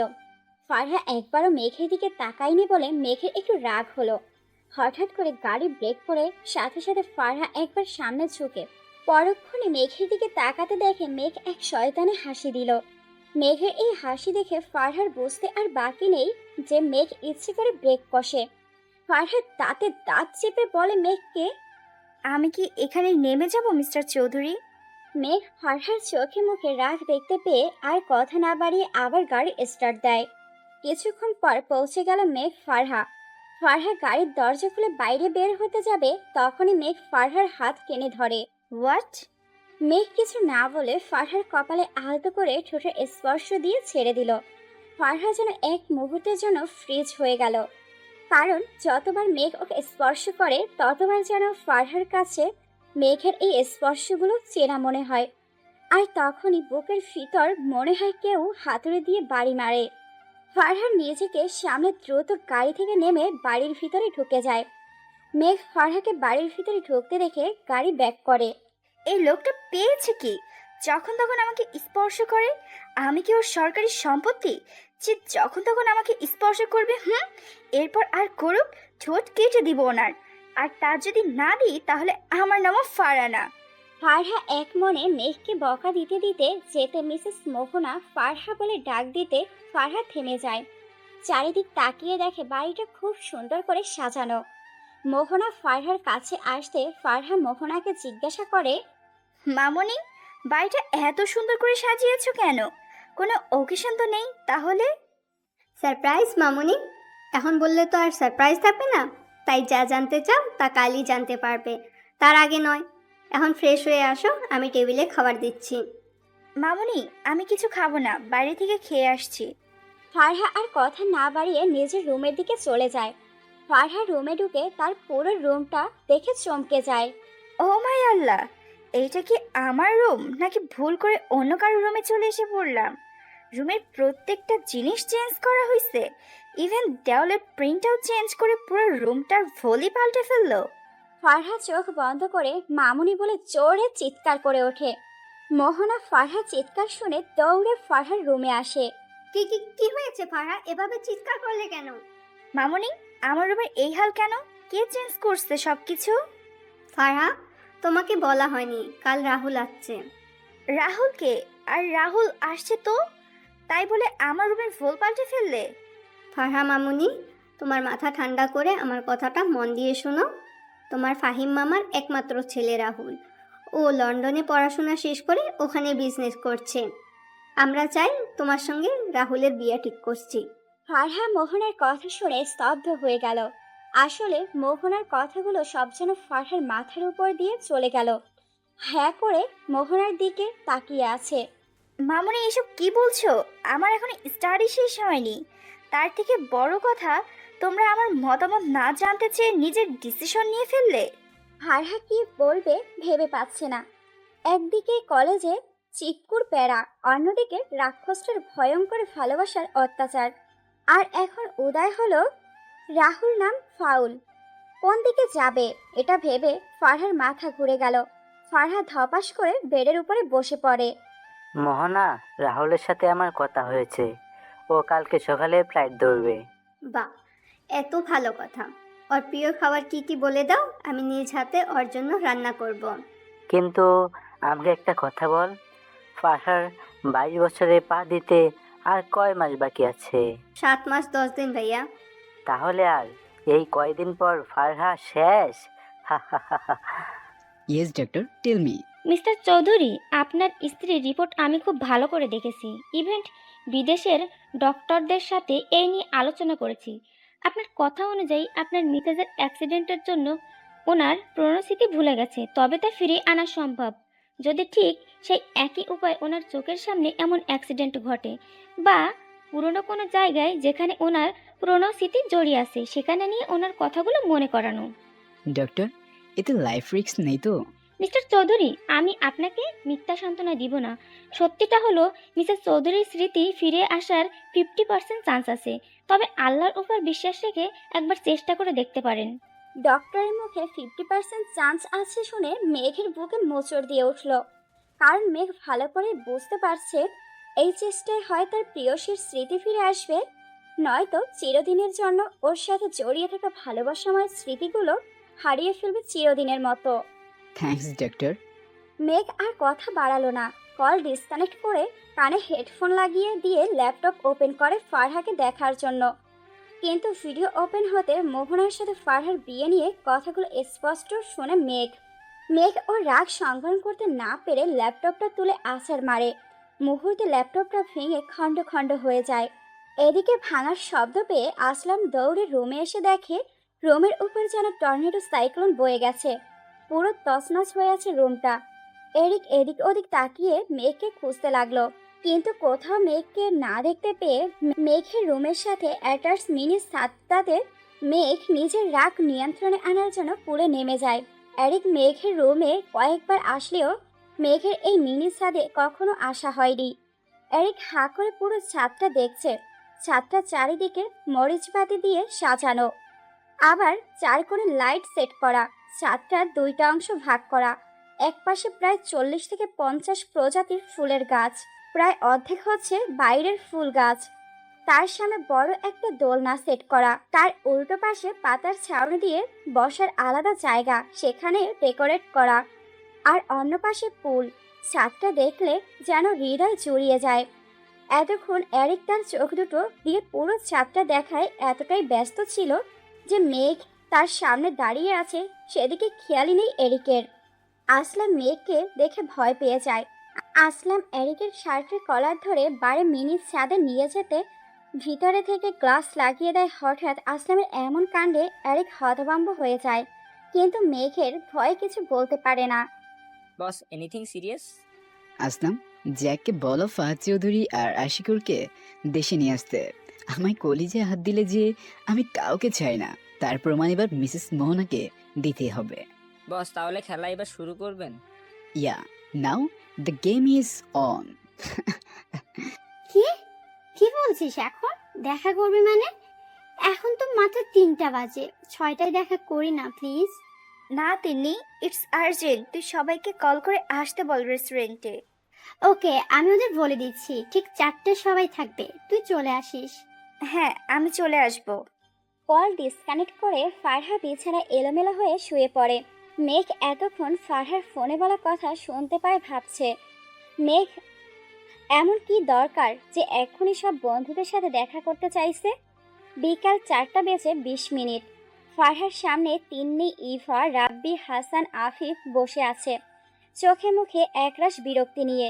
গত 20 মিনিট ধরে ফারহা মুখ ফুলিয়ে বসে আছে, কাউকে কিছু বলছে না। এদিকে তিন্নি বারবার হাই তুলতে ঘুমে চোখ ভেঙে আসছে ওর, কিন্তু ঘুমাতে চাইছে না। ফারার বাচ্চা, আর্জেন্টে ডেকে এখন কুফল এটে বসে আছিস কেন? পেটের ভিতর কি কথা রান্না করছিস নাকি? ফারহা এবার না পেরে ভ্যা ভ্যা করে কেঁদে দিল। ফারহার কান্না দেখে তিন্নি, ইভা, রাব্বি, আফিফ, হাসান ঘাবড়ে গেল। ওরা বুঝতে পারছে না ফারহার হলোটা কি, এভাবে কাঁদছে কেন। যেন কাঁদে না, আমাকে বল কি হয়েছে। ফারহা হেঁচকি তুলতে তুলতে তিন্নিকে বলে উঠল, মামনি আমার বিয়ে ঠিক করছে। কি? সবাই একসাথে চিৎকার করে বলে উঠল। ওদের এমন চিৎকার শুনে রেস্টুরেন্টের বাকি কাস্টমাররা ওদের দিকে তাকিয়ে পড়ল। ফারহা তাতে কোনো রিয়াকশন নেই, ও ভ্যা ভ্যা করে কেঁদেই যাচ্ছে। রাব্বি, হাসান ফারহার কান্না সহ্য করতে না পেরে দুজনে উঠে ফারহার পাশে বসে ফারহাকে জড়িয়ে ধরে সান্ত্বনা দিতে থাকে। কিন্তু কথায় আছে না, যেখানে বাঘের ভয় সেখানেই সন্ধ্যা হয়। এখানেও ঠিক তাই হলো। মেঘ রক্তচক্ষু নিয়ে তাকিয়ে আছে ফারহার দিকে। ফারহার সেদিকে কোনো খেয়ালই নেই, কিন্তু ইফা, তিন্নি, আফিফ ঠিকই মেঘকে দেখতে পায়। মেঘ ধীরে ধীরে রেস্টুরেন্টের ভিতরে ঢুকতে আসলাম সব কাস্টমারদের ব্যাক করে দেয়।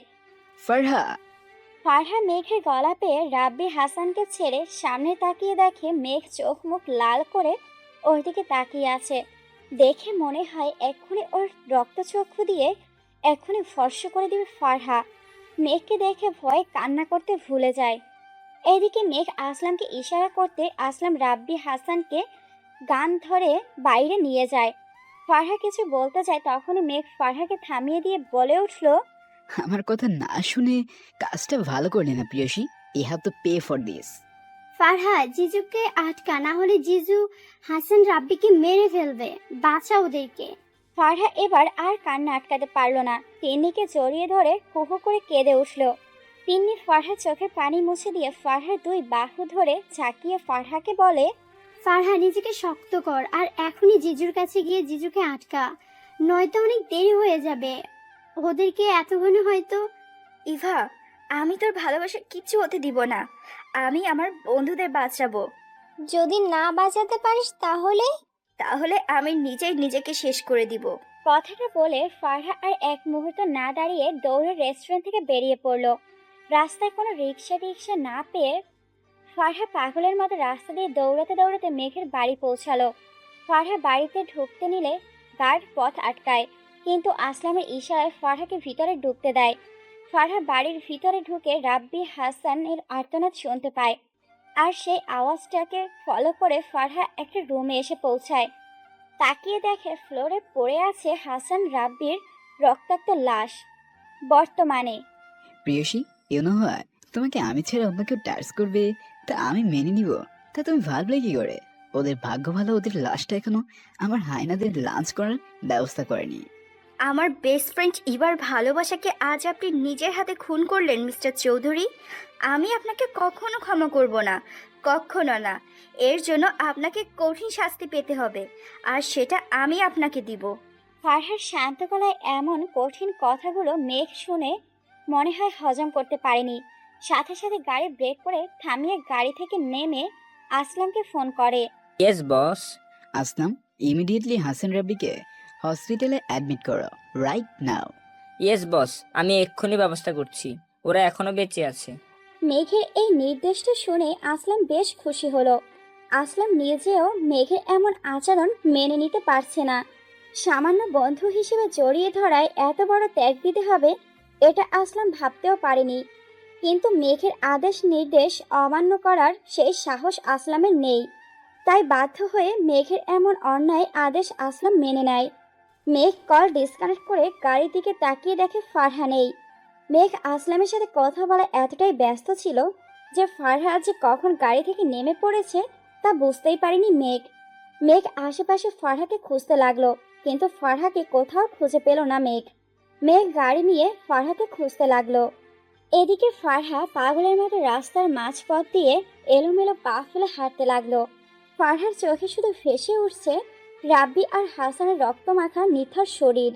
ফারহার দুপাশ দিয়ে শো করে দ্রুত স্পিডে গাড়ি যাচ্ছে। ফারহা কোথায় যাচ্ছে তা ফারহা নিজেও জানে না। হঠাৎ করে একটা মালবাহী ট্রাক ফুল স্পিডে ফারহা দিকে এগিয়ে আসতে লাগলো। গাড়ির ড্রাইভার অনেকবার হর্ন দেওয়ার সত্ত্বেও ফারহার ধ্যান ভাঙেনি। ফারহা সে গাড়ির দিকে এগিয়ে যেতে লাগলো। উদ্দেশ্য মৃত্যু। মাত্র কয়েক গজ দূরে দূরত্ব চোখ বন্ধ করে দাঁড়িয়ে আছে ফারহা। মৃত্যু তার খুব নিকটে দাঁড়িয়ে আছে। হাতে আছে মাত্র কয়েক মুহূর্ত, তার সব শেষ। তারপর সব শেষ। ট্রাকটা ফারহাকে ছোঁয়ার আগে কেউ একজন ফারহাকে খুব দ্রুত গতিতে গাড়ির সামনে থেকে সরিয়ে বুকের সাথে শক্ত করে জড়িয়ে ধরে আছে। আচমকা হাত ধরে টান মেরে বুকে শক্ত করে জড়িয়ে ধরায় ফারহার দম বন্ধ হয়ে আসে। ফারহা চোখ মেলে তাকিয়ে তাকিয়ে দেখে মেঘ ওকে জড়িয়ে ধরে কাঁদছে। ফারহা মেঘকে কিছু বলার আগে ফারহা জ্ঞান হারায়। ফারহাকে জ্ঞান হারাতে দেখে মেঘ প্রচণ্ড ভয় পেয়ে যায়। প্রিয়সী, চোখ খুলো, প্লিজ চোখ খুলো। আই প্রমিস ইউ, আমি আর তোমাকে হার্ট করব না। তোমার কথা শুনবো আমি। জাস্ট কথা বলো প্রিয়সী, একবার প্লিজ প্রিয়সী, কথা বলো। দেখুন, ভালো হচ্ছে না, কিন্তু ছেড়ে দিন আমাকে। হা হা হা, লাইক সিরিয়াসলি আমি আপনাকে ছেড়ে দিই আর আপনি সুরসুর করে মেঘ চৌধুরীকে ফেক রিপোর্টের কথা জানিয়ে দিন, তাই না? না না না, আপনি ভুল বুঝছেন। আমি মিস্টার চৌধুরীকে কিছু বলবো না, ট্রাস্ট মি। প্লিজ আমাকে ছেড়ে দিন। তা তো হবার নাই ডক্টর। আমি আমার প্ল্যানের কোনো খুঁত রাখতে চাই না। আর সে খুঁতটা কে জানেন আপনি? দেখুন, আপনার কথা মতো মিসেস চৌধুরী ফেক রিপোর্ট বানিয়ে মিথ্যা বলেছে মিস্টার চৌধুরীর সাথে। এখন আপনি এভাবে আমাকে আটকে রাখতে পারেন না মিস্টার। কে বললো ডক্টর আমি আপনাকে আটকে রাখবো? আমি তো এখন চিরদিনের জন্য মুক্তি দিতে এসেছি। ছি ছি ছি, এটা আমি কি করলাম? একজন ডক্টর হয়ে টাকার লোভে আজ এতবার অন্যায় করে কি করে করতে পারলাম? আর তাই হয়তো এটাই আমার প্রাপ্য শাস্তি। ডক্টর মনে মনে ভেবে নিয়েছে এটা তার করা অপরাধের শাস্তি। অগান্ত গান বের করে ফিগার টিপে ডক্টরের কপালের মাঝ বরাবর একটা বুলেট ঢুকিয়ে দেয়। সাথে সাথে ডক্টরের প্রাণহীন নিথর দেহ চেহারা থেকে গড়িয়ে নিচে পড়ে যায়। তা দেখে অগন্তকের চোখে মুখে খুশিতে চিকচিক করে উঠল। আহ, আমার কাজ শেষ। এবার ফারার পালা। ওকে তো মরতেই হবে আমার হাতে। মিস্টার চৌধুরী, চিন্তার কোনো কারণ নেই। আপনার মিসেস এখন ঠিক আছে। আসলে কিছু দেখে হয়তো শকড পেয়েছে, তাই জ্ঞান হারিয়েছে। প্রিয়সী ঠিক হয়ে যাবে তো ডক্টর? ওর কিছু হবে না তো? মেঘ ডক্টরের পারমিশন ছাড়াই ফারহার কেবিনে ঢুকে পড়ে। মেঘ কেবিনে ঢুকতে দেখে ফারহা হাতে একটা ছুরি নিয়ে বেডের উপর বসে আছে। মেঘ ভয় পেয়ে ফারহার হাত থেকে ছুরিটা ছিনিয়ে নিয়ে দূরে ছুঁড়ে মারে। ফারহা বেড থেকে নামতে নিলে মেঘ ফারহার সামনে হাঁটু গেড়ে বসে পড়ে। ফারহা তার হাত দুটো চেপে ধরে বলে, তুমি যদি আমাকে ছেড়ে যাওয়ার কথা চিন্তা করো, তোমাকে মেরে মাটিতে পুঁতে দিব। যে তোমাকে আমার থেকে আলাদা করার বিন্দুমাত্র ট্রাই করবে, তাকে দুনিয়া থেকে সরাতে আমি এক সেকেন্ডও ভাববো না। কিন্তু তুমি যদি আমার কাছ থেকে এখন এই মুহূর্ত থেকে সরে যাওয়ার কথা ভাবো, I promise to you, I will kill you. Don't you ever dare to stay away from me. যত পারো সামনে থেকে কষ্ট দাও, আমি তোমার মুখ দেখে সব কষ্ট সহ্য করে নিব। কিন্তু দূরে গেলে কি করব তা তো তোমায় বলে দিয়েছি। তুমি আমার, শুধু আমার। তোমার প্রত্যেকটা অঙ্গ প্রত্যঙ্গে টাচ করার অধিকার শুধু আমার। মাইন্ডেড। মেঘ ফারহার দু হাতে চুমু দিয়ে উঠে ফারহার ঠোঁট জোড়ায় বেশ কিছুক্ষণ চুমু খেয়ে বলল, আমার প্রত্যেকটা কথা তোমার এই ছোট মাথায় ভালো করে ঢুকিয়ে নেও প্রিয়সী। হঠাৎ করে মেঘের ফোনটা বেজে ওঠায় মেঘ ফোনটা নিয়ে বাইরে বেরিয়ে এসে রিসিভ করে। What, are you sure Aslam? Yes boss, ডক্টরের লাশটা এই মাত্র পুলিশ পোস্টমর্টমের জন্য পাঠিয়েছে। তাহলে আমার সন্দেহটা ঠিক। আসলাম, অ্যাজ সুন অ্যাজ পসিবল ওদের নিয়ে হসপিটালে চলে আয়। বস, হসপিটালে কেন? আপনার কিছু হয়নি তো? 20 মিনিট সময় দিলাম, এর ভিতর যেন তোকে আমার সামনে দেখতে পাই, আদারওয়াইজ। বস, আমি 10 মিনিটে আপনার সামনে হাজির হচ্ছি, please calm down. Aslam call disconnect করে দ্রুত বেরিয়ে পড়ল। মেঘ কেবিনে ঢুকে দেখে ফারহা ঠিক একইভাবে বসে আছে। মেঘ ফারহার পাশে বসতে ফারহা চমকে ওঠে। মেঘ ফারহাকে চমকে যেতে দেখে শক্ত করে জড়িয়ে ধরে বলে, আই এম সরি প্রিয়সী, আমার জন্য তোমার কষ্ট পাচ্ছ। বাট ট্রাস্ট মি, আমি চাইনি তোমাকে কষ্ট দিতে, কিন্তু ছেলেগুলো তোমাকে ওভাবে জড়িয়ে ধরে দেখে নিজের রাগটা কন্ট্রোল করতে পারিনি। ফারহা একবার মেঘের দিকে এক দৃষ্টিতে তাকিয়ে আছে। মেঘ তার প্রেয়সীকে এভাবে তাকিয়ে থাকতে দেখে কিছু বলতে যাবে, তার আগে ঝড়ের গতিতে আসলাম এসে উপস্থিত হয় কেবিনের বাইরে। আসলাম কেবিনের বাইরে থাকে, দরজা নক করে। কামিং আসলাম। বস, ওনারা বাইরে দাঁড়িয়ে আছেন। ইভিডিয়েট, ভিতর ডাকো তাদের, এটাও বলে দিতে হয়। আসলাম ভয়ে দ্রুত গতিতে কেবিন থেকে বেরিয়ে যায়। মেঘ ফারহার থুতনি ধরে আলতো করে চুমু দিয়ে বলে, প্রিয়সী, সামনে তাকিয়ে দেখো কারা এসেছে। আরে মিস্টার মেঘ চৌধুরী, আপনি এখানে? আর ইনি তো আপনার।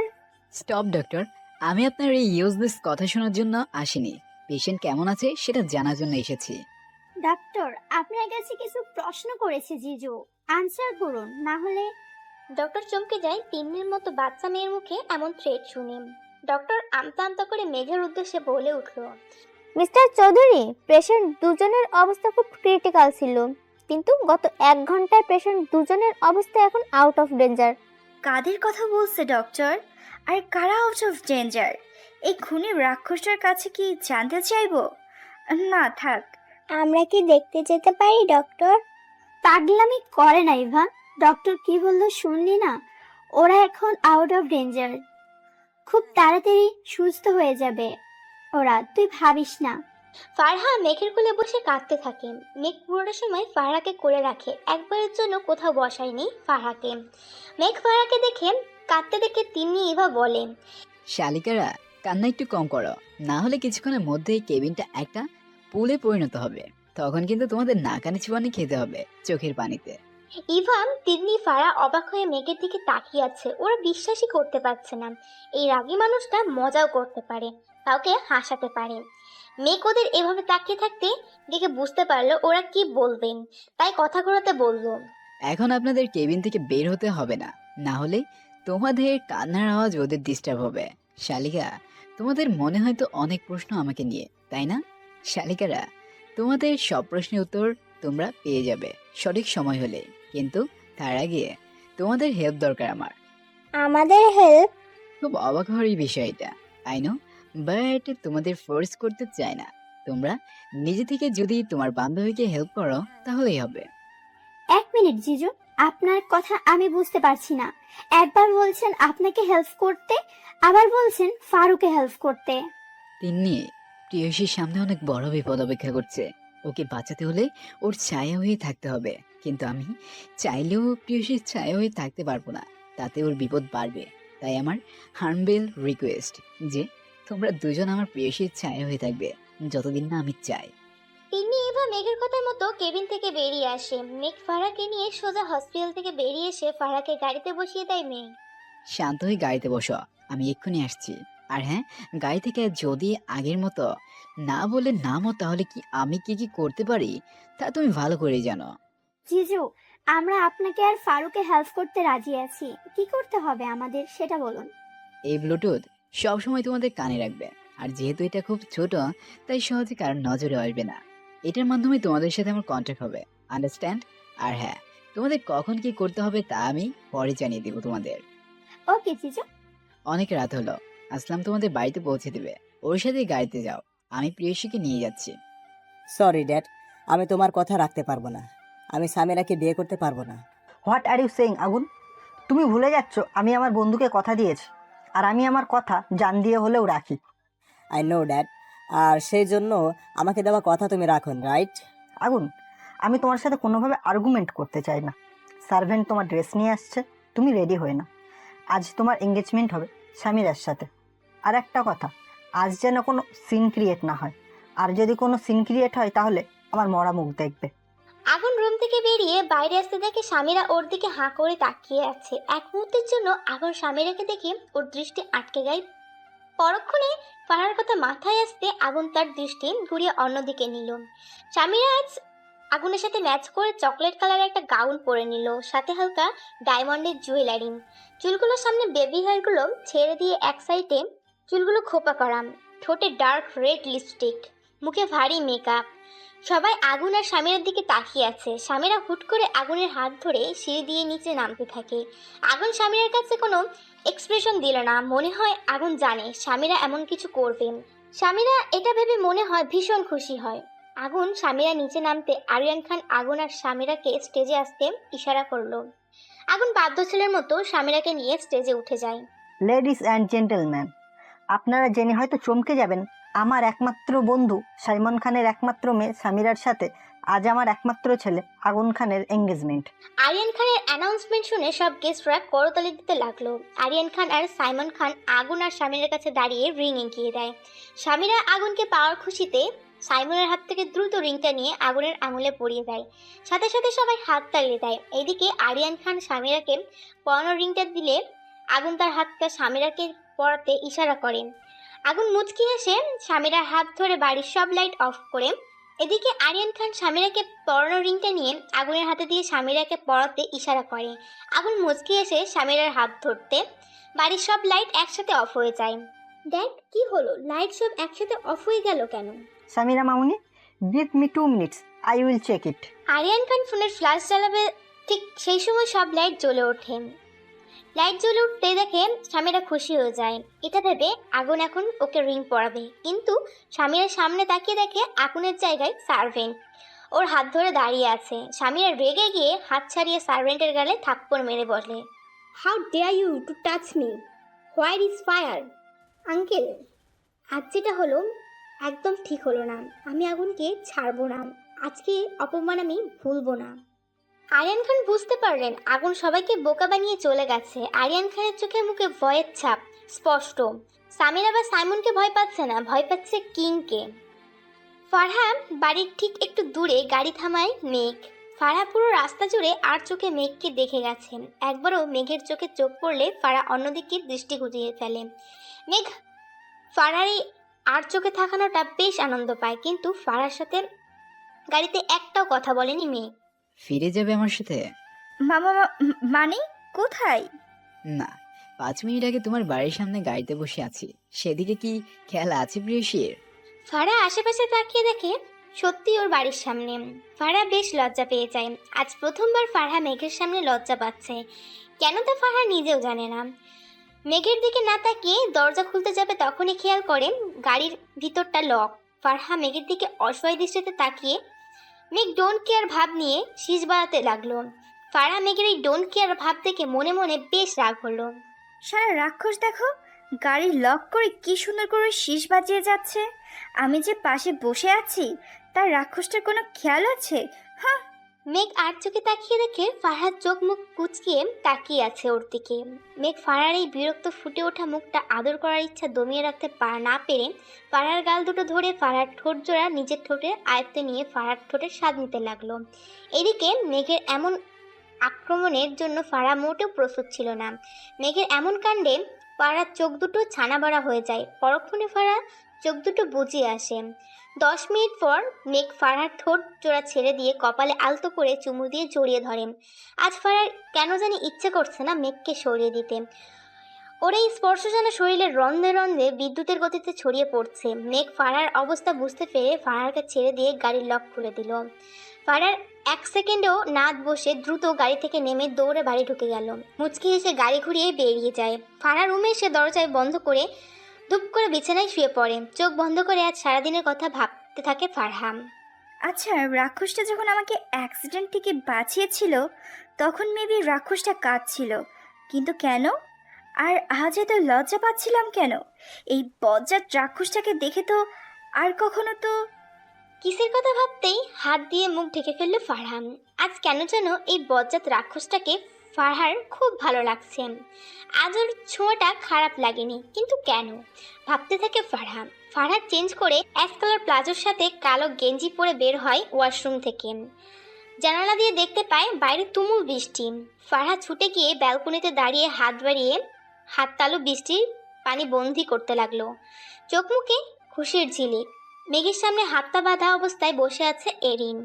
মেঘ এরিনের দিকে আগুন দৃষ্টিতে তাকিয়ে আছে। মেঘ ইচ্ছে করলে এই মুহূর্তে এরিনের কলিজাটা টেনে বের করে ওর হানাদেরকে খাওয়ানো, কিন্তু মেঘ তা না করে এরিনের দিকে তাকিয়ে হাতে ধারালো ছুরিটা হাতে ঘোরাতে থাকে।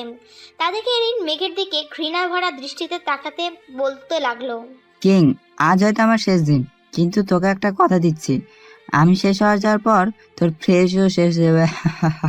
এরিনের কথা শেষ হতেই মেঘ এরিনের মুখে বরাবর এক লাথি মারল। এরিন দূরে গিয়ে ছিটকে পড়ে। মেঘের লোক এরিনকে টেনে নিয়ে এসে মেঘের পায়ের কাছে ফেলে। মেঘ এরিনের থুতনি চেপে ধরে বলে, বেইমানের বাচ্চা, তোর কি মনে হয় তুই আমার প্রেয়সীর চুল পরিমাণ ক্ষতি করতে পারবি? হ্যাঁ? মেঘ এরিনের থুতনি ছেড়ে দিয়ে চুল ধরে আবার বলতে লাগলো, তোর বেইমানির শাস্তি তো তোকে আমি দিব, তার আগে তোকে যে আমার প্রত্যেকটা স্টেপের খবর আমার শত্রুদের তুই দিস তা আমি খুব ভালো করেই জানি। তোকে তো মরতে হবেই, তবে চিন্তা করিস না, খুব তাড়াতাড়ি তোর ড্যাডকে পাঠিয়ে দিব। মেঘের মুখে ড্যাড নাম শুনে এরিন এবার ক্লিয়ার বুঝতে পারলো মেঘ ওর আসল পরিচয় জেনে গেছে। ওর আর বাঁচার সম্ভাবনা নেই। আসলামের প্রশ্নের উত্তরে মেঘ এরিকে তাকিয়ে বলেন, পল কে মেরেছে? ডক্টর। গলায় ছুরি চেপে ধরতেই এরিন চিৎকার করে বলে ওঠে, আহ, আমি মেরেছি ডক্টরকে। এরিকে শিরা রক্তে শুনে আসলাম স্তব্ধ হয়ে গেল। আসলাম নিজেও কাউকে বিশ্বাস করতে পারছে না। এরিক তার বসের শত্রুদের সাথে হাত মিলিয়ে ম্যামের ক্ষতি করতে চাচ্ছেন। মেঘ এরিকের ডান হাতের আঙুলগুলো এক কোপে আলাদা করে ফেলে। এরিক যন্ত্রণায় ছটফট করতে থাকে। মেঘ এরিকের বাম হাত চেপে ধরে সজোরে আর এক কোপ দিয়ে বাকি আঙুলগুলো আলাদা করে ফেলল। ফিঙ্কি দিয়ে রক্ত বেরোচ্ছে এরিকের হাত দিয়ে। এরিক যন্ত্রণায় মাটিতে গড়াগড়ি খেতে লাগলো। মেঘ আসলাম ইশারা করতেই আসলাম দুটি গার্ড নিয়ে এরিককে মাটি থেকে তুলে মেঘের পোষা হায়নার খাঁচার সামনে এসে দাঁড়ালো। এরিক এতদিন বিডিতে মেঘের সাথে থেকেও মেঘকে হায়নার পোষা এই এরিকের জানা ছিল না। এরিক ভয়ার্ত দৃষ্টিতে আসলামের দিকে তাকায়। আসলাম এরিকের দিকে ঘৃণা দৃষ্টিতে তাকিয়ে নিজের হাতে হায়নার খাঁচা খুলে ধাক্কা দিয়ে ভিতরে ফেলে দেয় আসলাম। মেঘের পোষা হায়নাদের খাঁচার কাছে এসে দাঁড়াতে হায়না দুটো ছুটে মেঘের কাছে আসে। মেঘ খাঁচার ফাঁক দিয়ে হাত ঢুকিয়ে হায়নাদের গায়ে হাত বুলিয়ে থাকে। হায়না দুটি মেঘের আদর পেয়ে চোখ বন্ধ করে ফেলে। মেঘ হায়না দুটোর মাথায় হাত বুলিয়ে বলে, ইতু, মিতু, তোদের খুব খিদে পেয়েছে তাই না? আর তাই তো আজ তোদের তাজা মাংস খেতে দিচ্ছি, যা ছিঁড়ে খা ওই বেইমানকে। মেঘ হায়নাদের উপর থেকে হাত সরিয়ে নিল। হায়না দুটো এরিকের দিকে ছুটে গেল। শুরু হয়ে গেল এরিকের আর্তনাদ। এরিকের চিৎকারের পুরো বাড়ি কেঁপে উঠছে। মেঘের কানে এরিকের চিৎকার যেন মধুর মতন লাগছে। আসলাম গ্লাসে ওয়াইন ঢেলে দিয়ে মেঘের দিকে তাকিয়ে থাকেন। মেঘের ওয়াইন গ্লাস হাতে নিয়ে এক চুমুক দিয়ে সোফায় হেলান দিয়ে চোখ বন্ধ করে ফেলে। মেঘ নিজে মোহনা আর ফাহিমের পিছু নিতে থাকে। কিছুক্ষণ পর হঠাৎ করে দুজনকে হারিয়ে ফেলে মেঘ। মেঘ সাবধানে সামনে 4 রাস্তার মোড় পাড়ে একটা ভাঙাচোরা বড় বাড়ি দেখতে পায়। মেঘের কেন যেন সন্দেহ হতে লাগে। তাই মেঘ বাড়িটার পিছুর দিক দিয়ে বাড়িতে ঢুকে খুব কেয়ারফুলি। বাড়ির ভিতরে ঢুকে মেঘ অবাক হয়ে যায়, কারণ বাইরে থেকে বাড়িটা দেখতে একদম জরাজীর্ণ ভাঙাচোরা বাড়ি। বাইরে থেকে কেউ দেখলে বলবে না এই বাড়ির ভিতরে এত সুন্দর। বাড়ির রূপ থেকে পুরো উল্টো অবস্থা। ভিতরটা পুরো সাজানো গোছানো, কোথাও কোনো ফাইট নেই। মনে কেউ ইচ্ছে করে এমন বাড়ি বানিয়েছে। মেঘ বাড়ির ভিতরে ঢুকে পিলারের পিছনে লুকিয়ে পড়ে। মেঘ কিছুক্ষণ অপেক্ষা করার পর এরিনকে দেখতে পায়। মেঘ এরিনকে পিছু পিছু এগিয়ে যেতে দেখে এরিনের ফাহিম জড়িয়ে ধরা কপালে চুমু দিল। No dad, you know your son is so intelligent. আমাকে ধরা অত সহজ না, আর মেঘ তো একদম না। তবে তোমাদের একটা খবর দিতে আসা। মেঘ ওদের সব কথা শুনে ওদের বেরিয়ে যাওয়ার আগেই নিজে বেরিয়ে পড়ে, যাতে ওদের দৃষ্টিতে না পড়তে হয়। বর্তমানে ওখানে যদি ওদের শেষ করে দেই তাহলে আমার কলেজে ভিজতো না। যতটা না কষ্ট আমার মম ড্যাড আঙ্কেল আন্টিকে দিয়ে মেরেছে, তার দ্বিগুণ কষ্ট দিয়ে ওদের আমি মারবো। আর এখন তো সবেমাত্র একটা গটি করতে গিয়ে ছিটকি মার সরালা। আসলাম, এদিকের কাটা আঙুলগুলো পার্সেল করে মোহনা ফাহিমের কাছে পাঠা। তা কালই দেখতে পারবি। নাও লিভ। পরের দিন সকালে ফারহাকে মোহনা জোর করে ঘুম থেকে তুলে ফ্রেশ হতে বলে। ফারহা ঘুম ঘুম চোখে ফ্রেশ হয়ে ফারহার ছোট্ট বাগানে চলে যায় ফুল গাছগুলো পানি দিতে। ফারহা গুনগুন করতে পাইপের মাধ্যমে গাছে পানি দিতে থাকে। তখনই পিছু থেকে ফারহা দু চোখ চেপে ধরে তিন্নি। ফারহা ভয় পেয়ে পানির পাইপ উল্টো করে ধরলে সাথে সাথে ফারহা দিলি তো আমাকে ভিজিয়ে, এখন কি হবে? ওই তেলাপোকা, পিছন থেকে কে বলছিল আমার চোখ চেপে ধরতে? হ্যাঁ, জানিস আমি কতটা ভয় পেয়ে গেছি। ফারহার কথা বলা শেষ হতেই ইভা এসে ফারহার হাত থেকে পানির পাইপটা নিয়ে ফারহাকে ভিজিয়ে দিল। ইভু, কি করছিস? কি ভিজে যাচ্ছি তো আমি। তোকে ভেজাতে তো পানি ঢালাবো কা। তিনি হুট করে ইভার হাত থেকে পাইপটা নিয়ে ইভাকে ভেজাতে লাগলো। ফারহাও তাল মিলিয়ে পাইপটা পুরো বাগানে ভিজাতে লাগলো। হেই মিস, আশিকুর রহমানের বাড়িটা কোন দিকে বলতে পারেন? পিছন থেকে কারোর গলা পেয়ে পিছনে ফিরে দেখে ইয়া লম্বা একটা ছেলে, থপথপে সাদা চোখ, সানগ্লাস, ঠোঁট জোড়া লাল টকটকে, হাতে সাদা কোট প্যান্ট পরা।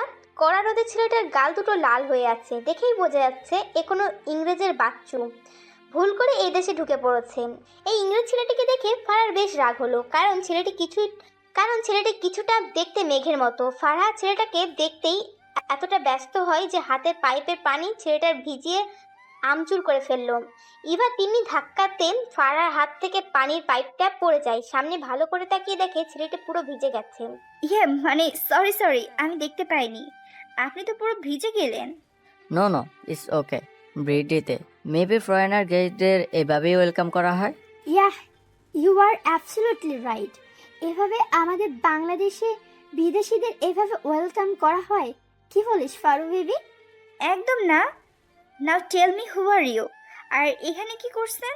I am Rahul Chowdhury, son of Fahim Chowdhury. এখানে আমার ফুফির কাছে এসেছে। রাহুলের নাম শুনে ফারহা, তিন্নি আর ইভা বুঝতে বাকি নেই যে কে এ রাহুল। ফারহার চোখ মুখ খিচে রাহুলকে মনে মনে বেশ কিছু বাজে গালাগালি দিল। রাহুল মাই সান, কখন এলে তুমি? এই তো ড্যাড, 10 মিনিট হলো। এ কি রাহুল, তুমি ভিজে গেলে কিভাবে? ওয়েট ড্যাড, এই এদের পরিচয়টা জেনে নিই তো। মিস, আপনার নামটা কি জানতে পারি? ওর নাম ফারহা। বাহ, নাইস নেম। আর আপনারা? আমি তিন্নি, আর ও ইভা, আমার ফারহার বেস্ট। পরের দিন। মামুনি, কি বলছো? আজই বিয়ে? তুমি তো বলছিলে। বাকিটা বলতে না দিয়েই মামুনি বলে উঠল, ফারহা, আমি তোমার সাথে তর্কে যেতে চাই না। তোমাকে যা বললাম তাই করবে। বিছানার উপর শাড়ি, অর্নামেন্টস আর যা যা দরকার সব রাখা আছে। তন্নি ইভা তোমাকে সাজিয়ে দিবে। কি ঠিক বললাম না তন্নি ইভা? হ্যাঁ হ্যাঁ আন্টি, আপনি চিন্তা করবেন না, আমরা ওকে সুন্দর করে সাজিয়ে দিচ্ছি। গুড। তাহলে আমি বাইরে অপেক্ষা করছি, তোমরা ওকে রেডি করিয়ে নিয়ে আসো। ওকে আন্টি, জাস্ট 1 ঘন্টা সময় দিন, আমি ফারুকে সাজিয়ে দিচ্ছি।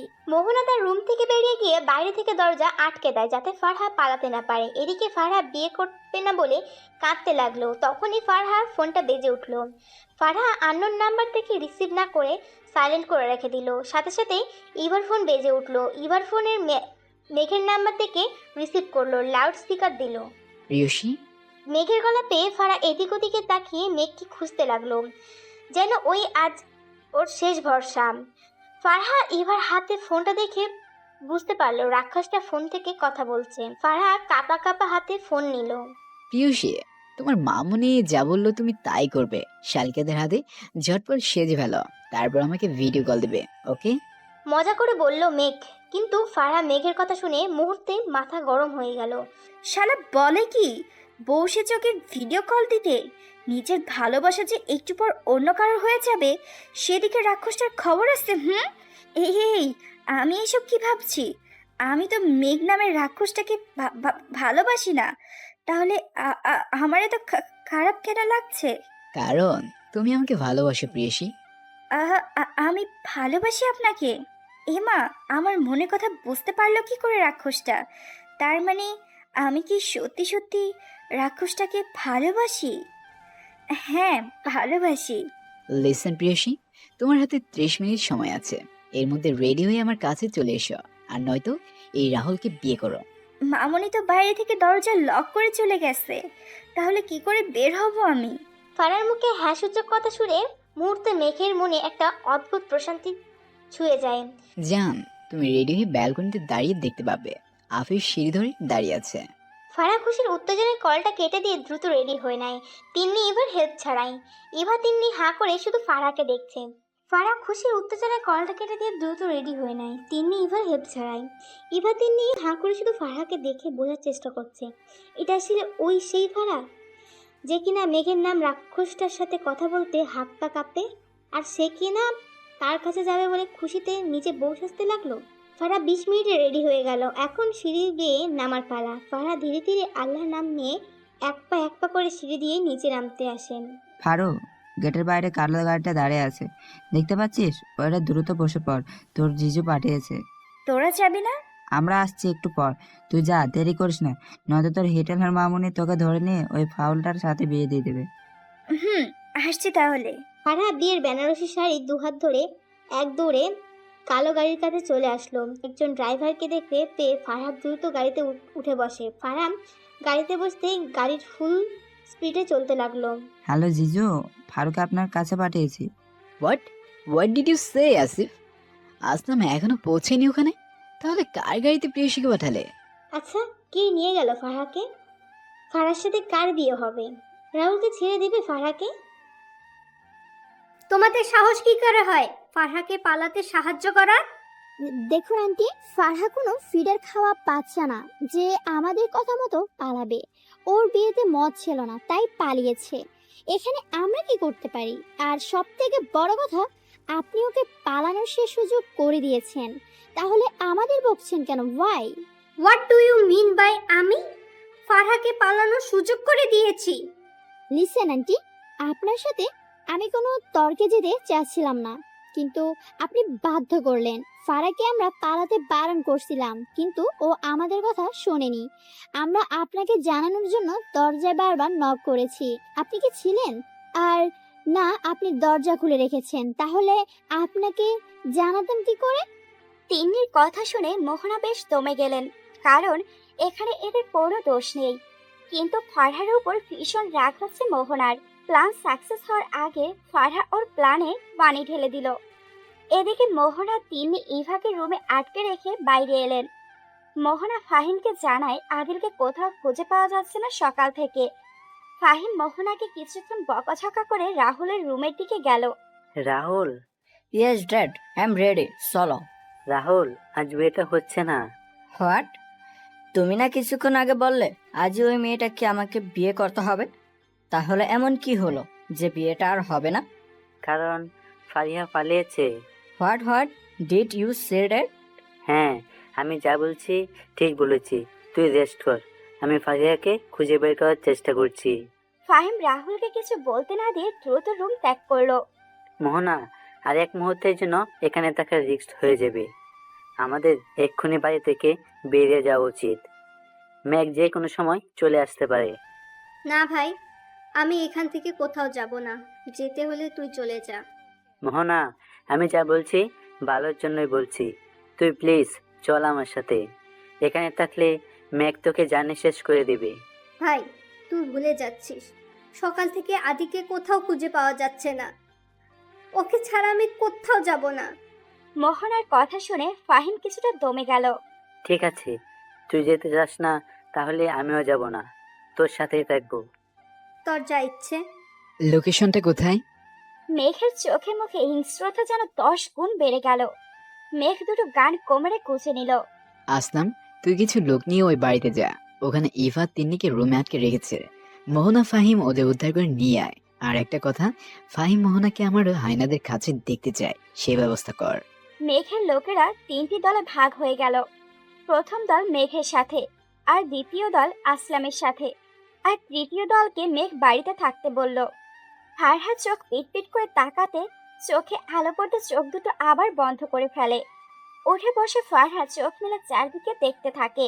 আমি কোথায় আছি? এটা কোন জায়গা? এখানে কে নিয়ে আসলো আমাকে? রাক্ষসটা নয় তো? কিন্তু আমি তো গাড়িতে ছিলাম, তাহলে ঘুমিয়ে পড়লাম কি করে? কারণ আমি তোমার মুখে ক্লোরোফর্ম স্প্রে করেছিলাম তাই। হঠাৎ করে কারো গলা পেয়ে ফারহা চমকে গিয়ে পিছনে তাকিয়ে দেখে। অবাক হয়ে যায় ফারহা। আগুন, আপনি এখানে? ভয়ঙ্কর ব্যাপার। আল্লাহ গো, এক বিপদ থেকে বাঁচার জন্য পালাতে আরেক বিপদ এসে উপস্থিত। আরে আমি তো রাক্ষসের গাড়িতে ছিলাম, তাহলে এই চিপকুর সাথে কি করে? কি হলো জানু, এত কি ভাবছো? আমাকেও বলো। আগুন ফারহাকে কিছু একটা নিয়ে ভাবতে দেখে আগুন ফারহার কাছে চলে যায়। ফারহা ভাবলে বিফোর থাকায় আগুনের কাছে এসে দাঁড়ানোটা টের পায়নি। আগুনকে হঠাৎ ফারহা ওর এত কাছে দেখে আগুনকে ধাক্কা দিয়ে দূরে সরিয়ে দেয়। আগুন ভাবতে পারেনি ফারহা ওকে ধাক্কা দিবে। আগুন ভেবেছিল ফারহা হয়তো ভয় পেয়ে আগুনের কাছে হাত জোর করবে, ওকে ছেড়ে দিতে। কিন্তু তা না হওয়ায় আগুন বেশ রাগ হয়। রেগে গিয়ে ফারহার বাহু শক্ত করে চেপে ধরে আগুন। হাউ ডেয়ার ইউ, তোমার সাহস কি করে হয় আমাকে ধাক্কা দেওয়ার? আমি কিন্তু কিচ্ছু ভুলে যাইনি, মাইন্ড ইট। মা গো মা, এই চিপকু বলে কি এখন? যদি আমার কোনো ক্ষতি করে বসে, শালা একবার এখান থেকে বেঁচে ফিরি, তারপর তোর অবস্থা আমি কি করি দেখবি শুধু। তোর না ওই তেলাপোকাকে দেখে নিব আমি। আজ ওর জন্য আমার এই অবস্থা। ফারহা চোখ মুখ খিচে মনে মনে তিন্নি আর আগুনকে বকা দিতে লাগলো। আগুন এক দৃষ্টিতে ফারহার দিকে তাকিয়ে ভাবতে লাগলো, কি আছে এই মেয়েটার মধ্যে যার জন্য লন্ডন থেকে আমাকে ছুটে আসতে হলো? হ্যাঁ, এই মেয়েটাকে প্রচন্ড ভালোবেসে ফেলেছি, আমার ওকে চাই। আগুন নিজের ভাবনায় এতটাই মশগুল ছিল যে ফারহা আগুনের হাত থেকে নিজেকে ছাড়িয়ে জমিদার বাড়ি থেকে বের হবার রাস্তা খুঁজছে আর মনে মনে মেঘকে ডাকছে, আল্লাহ, মেঘ রাক্ষসটাকে প্লিজ পাঠিয়ে দাও এখানে, নয়তো এই চিপকুকে তোমার কাছে টেনে নাও। ফারহা অনেকগুলো রুম ঘুরে ও বের হবার রাস্তা না পেয়ে ঘুরতে ঘুরতে আবার সেই রুমে এসে উপস্থিত হয়। রুমে এসে দেখে আগুন চেয়ারে বসে পায়ের উপর পা রেখে আপেল খাচ্ছে। ফারহা এটা দেখে যেন ধুপ করে মাথায় রাগ উঠে গেল। ফারহা রেগে আগুনের হাত থেকে আপেলটা ছিনিয়ে নিয়ে ছুঁড়ে মারে বাইরে। আগুন কোনো রিয়াকশন না দিয়ে ফারহার দিকে তাকিয়ে বলল, জান, তোমাকে বউ সাজে কিন্তু ভীষণ সেক্সি লাগছে। তোমার এই শ্বাসটাকে ওয়েট না করে চলো বিয়ে করে নিই। ছি, আপনি এত খারাপ, তা জানা ছিল না আমার। আপনাকে আমি অনেকবার সরি বলছি আমার কৃতকর্মের জন্য, তারপরও কেন এসব করছেন? প্লিজ আমাকে যেতে দিন। আগুনের কথা শুনে ফারহার প্রচন্ড রাগ হলেও নরম গলায় আগুনকে বোঝানোর চেষ্টা করলো ফারহা। কিন্তু হুট করে আগুনের চোখে মুখের রং পাল্টে গেল। বসা থেকে উঠে ফারহার চুলের মুঠি ধরে আগুন রাগী গলায় বলল, তুই নিজেকে কি ভাবিস? সবকিছু কি তোর কাছে ছেলে খেলা? আমার ইমোশন, আমার ভাবনা, ভালোবাসা নিয়ে খেলেছিস তুই। তোকে আমি এমনি এমনি ছেড়ে দিব? ভাবলি কি করে তুই? তুই শুধু আমার এই আগুনের, বুঝতে পেরেছিস? প্রচন্ড রেগে কথাগুলো বলল আগুন। আগুন ফারহার চুল এত জোরে ধরেছে যে ফারহার চোখ থেকে পানি গড়িয়ে পড়ছে, সেদিকে আগুনের খেয়ালই নেই। আগুন ফারহাকে চুলের মুঠি ধরে বিছানার উপর ছুঁড়ে মারে। সাথে সাথে ফারহা হু হু করে কেঁদে ফেলে। আগুন রুম থেকে বেরিয়ে কিছু পেপারস নিয়ে এসে ফারহার সামনে রাখে। এখানে সাইন কর। আমি কোথাও সাইন করব না। কাঁদতে কাঁদতে বলল ফারহা, কিন্তু আগুনের কথাটা ভালো লাগেনি। আগুন ওর সমস্ত গায়ে জোর দিয়ে ফারহার গালে ঠাস করে একটা থাপ্পড় মারে। ফারহা আগুনের থাপ্পড় খেয়ে বিছানায় হুমড়ি খেয়ে পড়ে। ঠোঁট থেকে রক্ত পড়ছে ফারহার। ফর্সা গালে আগুনের হাতের ছাপ স্পষ্ট জল করছে। আগুন ফারহার হাত টেনে তুলে বসিয়ে আবার বলে উঠল, এখানে সাইন কর ফারহা, নয়তো তোকে এবার আমি খুন করব। ফারহা এবার বেশ ভয় পেয়ে যায় আগুনের কথায়। মনে মনে মেঘকে ডাকতে লাগলো ফারহা, যেন মেঘ এখানে এসে আগুনের হাত থেকে বাঁচিয়ে নেয়। ফারহার সময় নষ্ট করার জন্য আগুনকে বলল, দেখুন, আমি জানি এটা কিসের পেপারস, কিন্তু আপনি জানেন না আমি বিবাহিত। আজ আমার বিয়ে হয়েছে।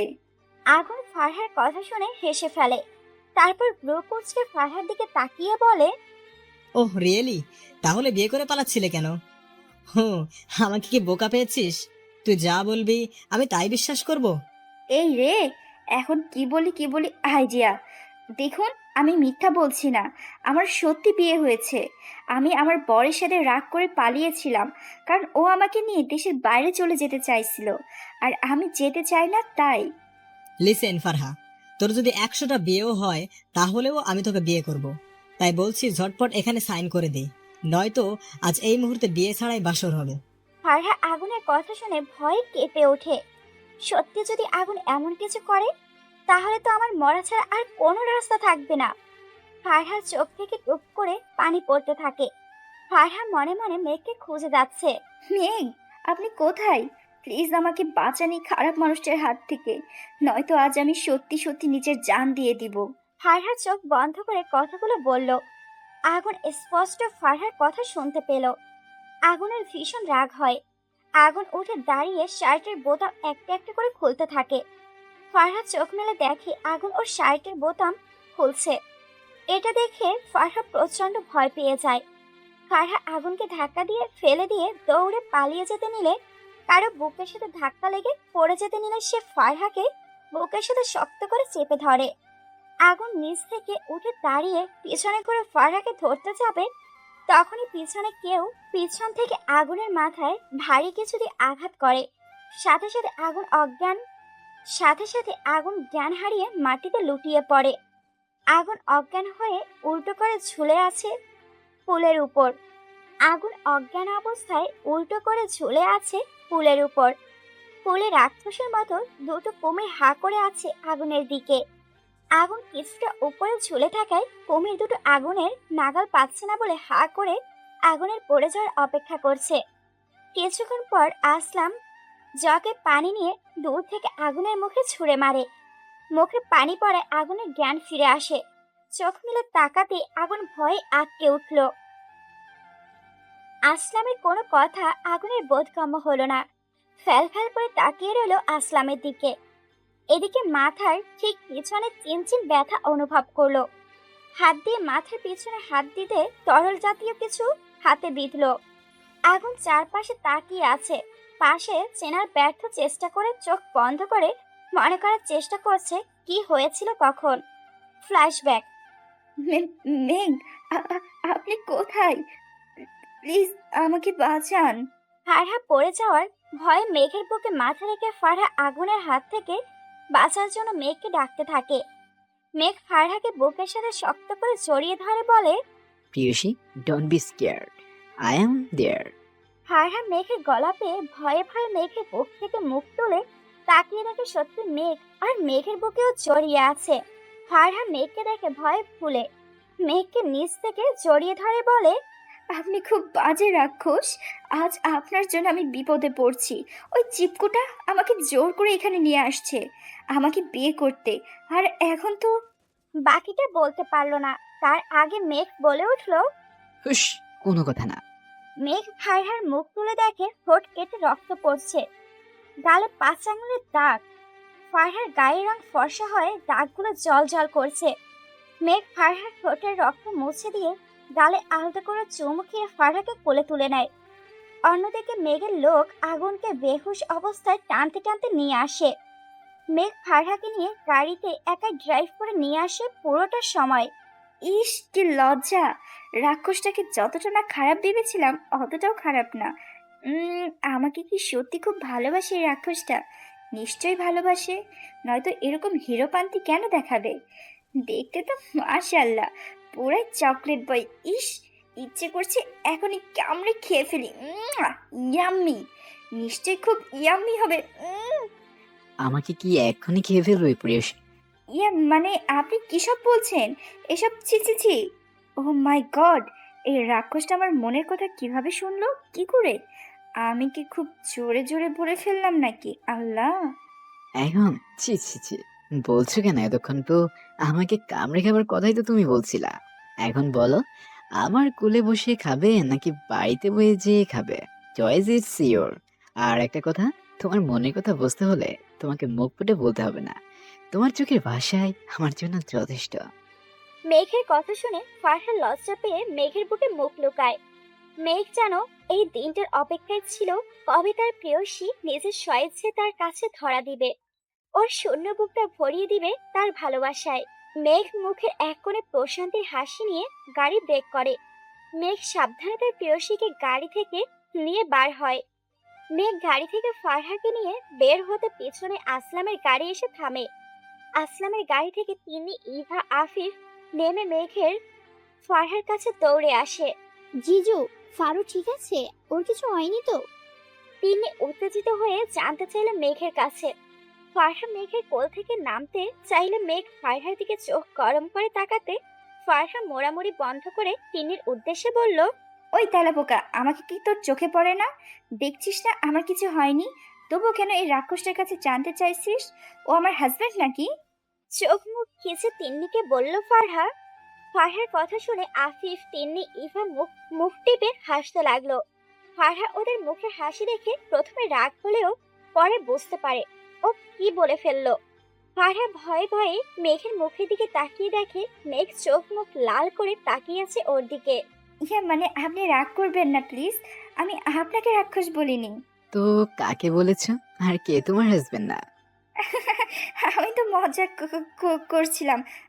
আপনি তো আমার ইয়কার পরকাল যতকালই আসুক না কেন, আপনি তো আমার হাজবেন্ড, এটাই তো বলছিলাম। ফারহা ভয় পেয়ে কি সব বলে ফেললো তা ফারহা নিজেও জানে না। মেঘ তার প্রেয়সীর মুখে আগের কথাগুলো শুনে হাসি আটকে রাখতে পারলেও এবার আর পারল না, হা হা করে হেসে উঠল। এতক্ষণ ইভা, আফিফ তিনিও সেম কাজ করছিল, কিন্তু মেঘকে হাসতে দেখে ওরাও মেঘের সাথে জোট বেঁধে হাসতে লাগলো। ফারহা অপলক দৃষ্টিতে মেঘের মায়া ভরা মুখের দিকে তাকিয়ে আছে। কি সুন্দর এই হাসি! এই হাসির জন্য মনে হয় রাক্ষসটার সৌন্দর্য আরো দ্বিগুণ বেড়ে গেল। ঠোঁটের নিচে ওই কালো তিলটার জন্য মেঘের সৌন্দর্য যেন উপচে পড়ছে। ইস, আল্লাহ মনে হয় ইচ্ছে করে মেয়েদের সব সৌন্দর্য রাক্ষসটার ভিতরে দিয়ে দিছে। ফারহার ভাবনার ছেদ ঘটালো মেঘের কথায়। আমার সৌন্দর্য নিয়ে এত না ভেবে তুমি তোমার কথা ভাবো। বিয়ে করা না বিয়ে করার স্বাদ আমি তোমায় মিটিয়ে দিব আজ। মেঘের কথা শুনে ফারহা ভয়ে চুপসে যায়। নে শালি, কর আরো প্রশংসা। দেখলি তো কেমনে করে অপমান করলো। হ্যাঁ, কথাই বলুম না রাক্ষসটার সাথে। ফারহা মুখ ফুলিয়ে রইল। মেঘ ফারহাকে বাচ্চাদের মতো মুখ ফুলাতে দেখে পিক করে হেসে ফেলে। মেঘ ফারহাকে নিয়ে ভেতরে চলে গেল, সাথে ফারহার বন্ধুরা। ভেতরে ঢুকে মেঘ ফারহাকে ওর রুমে নিয়ে আসে আর বাকিদের গেস্ট রুম দেখিয়ে দেয় আসলাম। মেঘ ফারহাকে বেড়ে বসিয়ে দিয়ে কাবার থেকে নীল জামদানি শাড়ি বের করে ফারহার হাতে দিয়ে বলে, মাই লেডি, 20 মিনিটস দিলা, এর মধ্যে রেডি হয়ে নিচে আসবে। যদি 1 সেকেন্ডও লেট হয় তাহলে পানিশমেন্ট পাওয়ার জন্য তৈরি থেকো। মেঘ ফারহার গালে আলতো করে চুমু দিয়ে রুম থেকে বেরিয়ে যায়। এইটা কি হলো? আদর করলো নাকি থ্রেট দিল? কোনটা?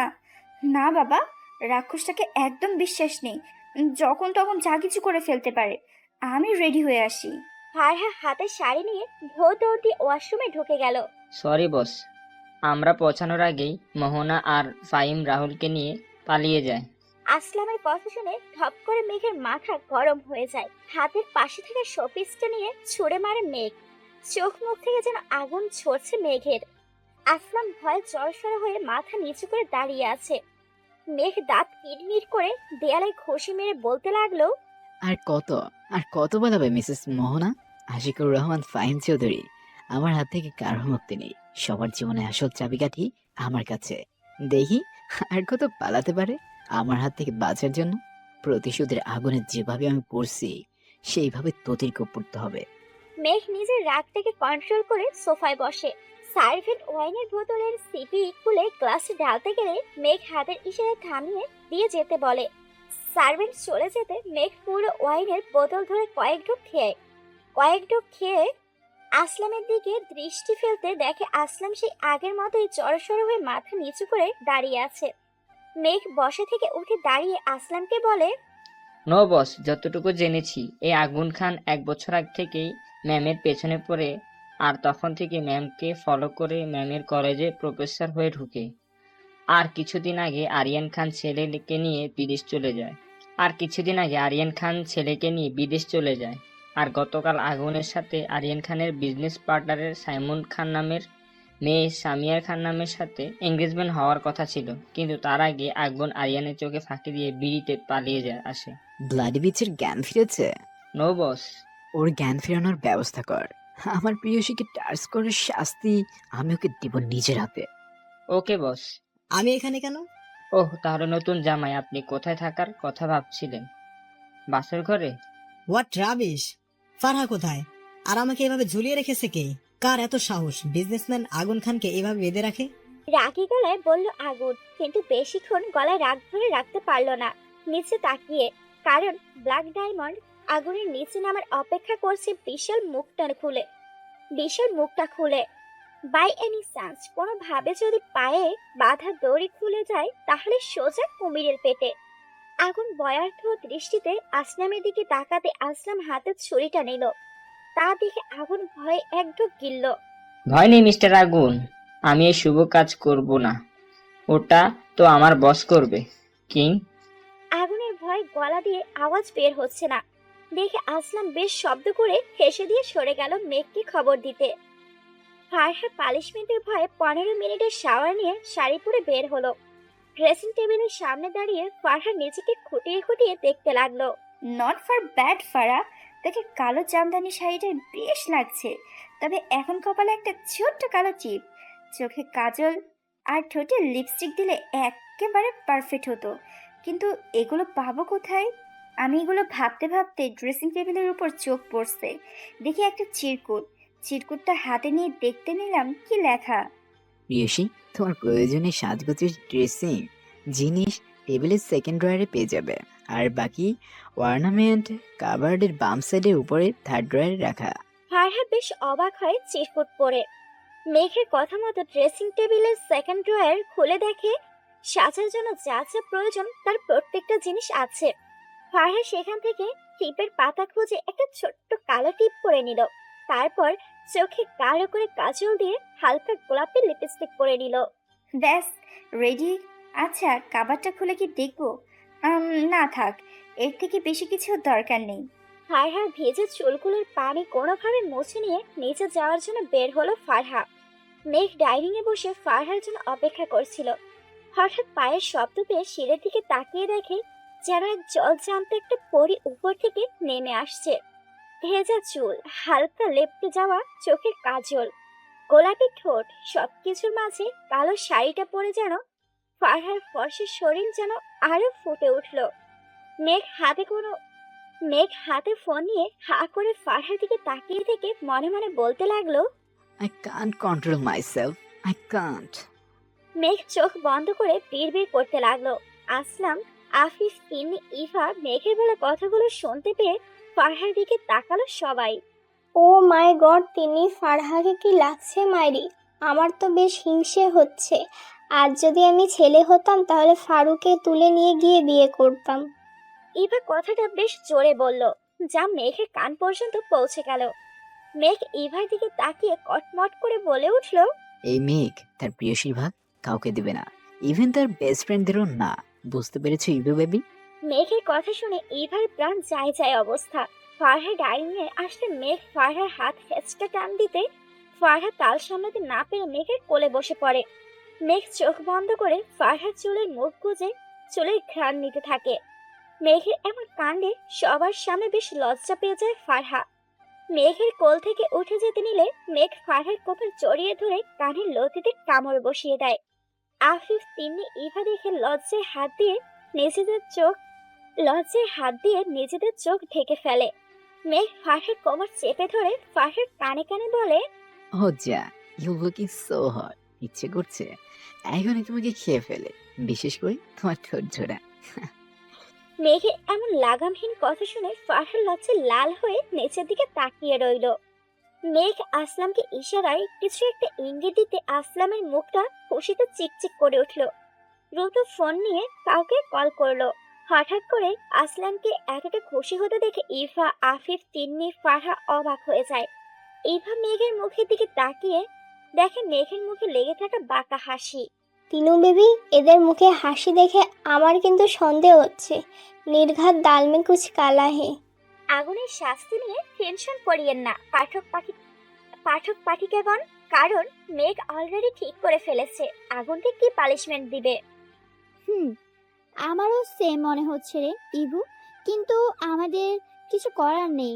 যদি উল্টাপাল্টা কিছু করে ফেলি তাহলে ঘাড় থেকে মাথাটা আলাদা করে দিবে জিজু। না বাবা, আমি কিছু করতে পারবো না। ভিতর ডিম একটা।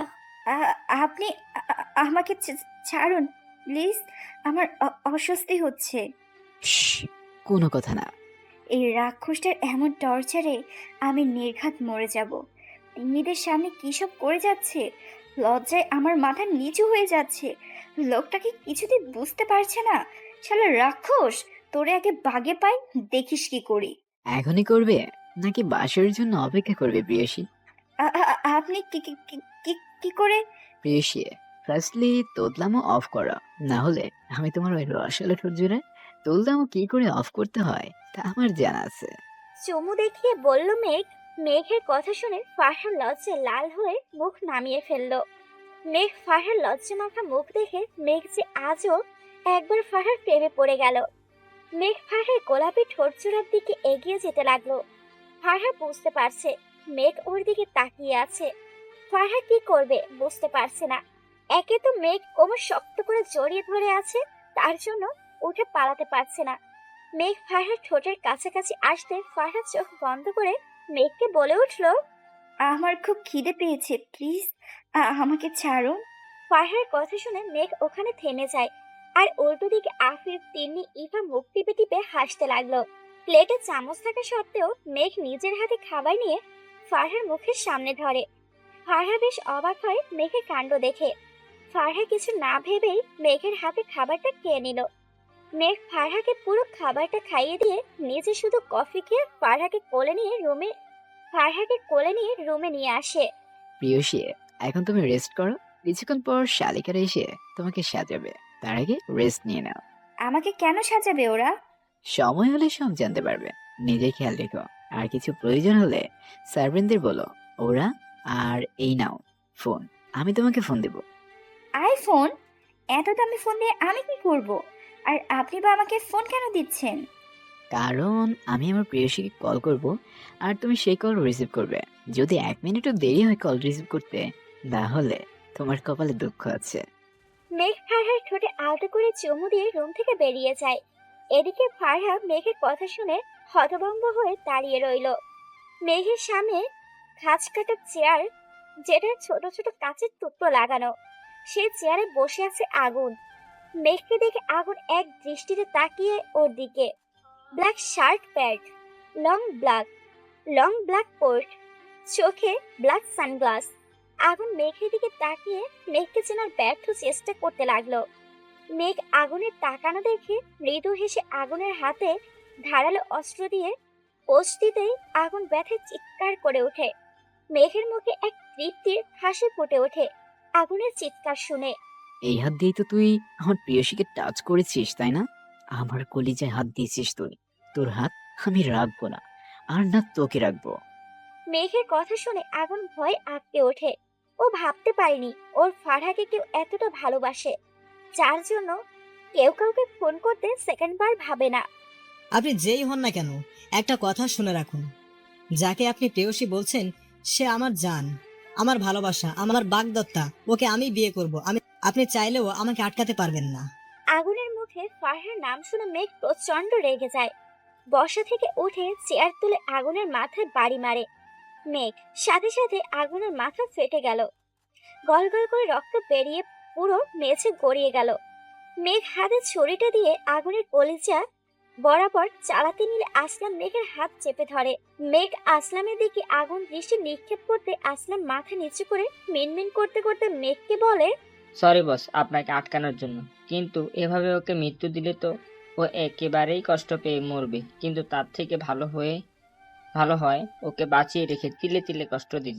মেঘ আসলামের দিকে তাকিয়ে বাঁকা হেসে দিয়ে বলে, সবকিছু অ্যারেঞ্জমেন্ট করা complete? Yes boss, but ma'am এখনো রেডি হয়নি। মেঘ ফোন বের করে কাকে একটা কল করে। হ্যালো, সময়ের মধ্যে সব রেডি চাই আমার, নয়তো good, go back to your work quick. Yes boss. ভাই, আজ তো আমরা বেঁচে গেলাম, কিন্তু আবার যদি ধরা পড়ে যায় মেঘের হাতে? পারবো না মোহনা, এবার এমন একটা প্ল্যান করব যে মেঘ বুঝতেও পারবে না ওর সাথে কি হচ্ছে। ভাই, আমি তোকে একটা প্রশ্ন করি, তুই ঠিক ঠিক উত্তর দিবি। বল, কি জানতে চাস তুই? না, এভাবে না, আমাকে ছুঁয়ে বল, সত্যি বলবি।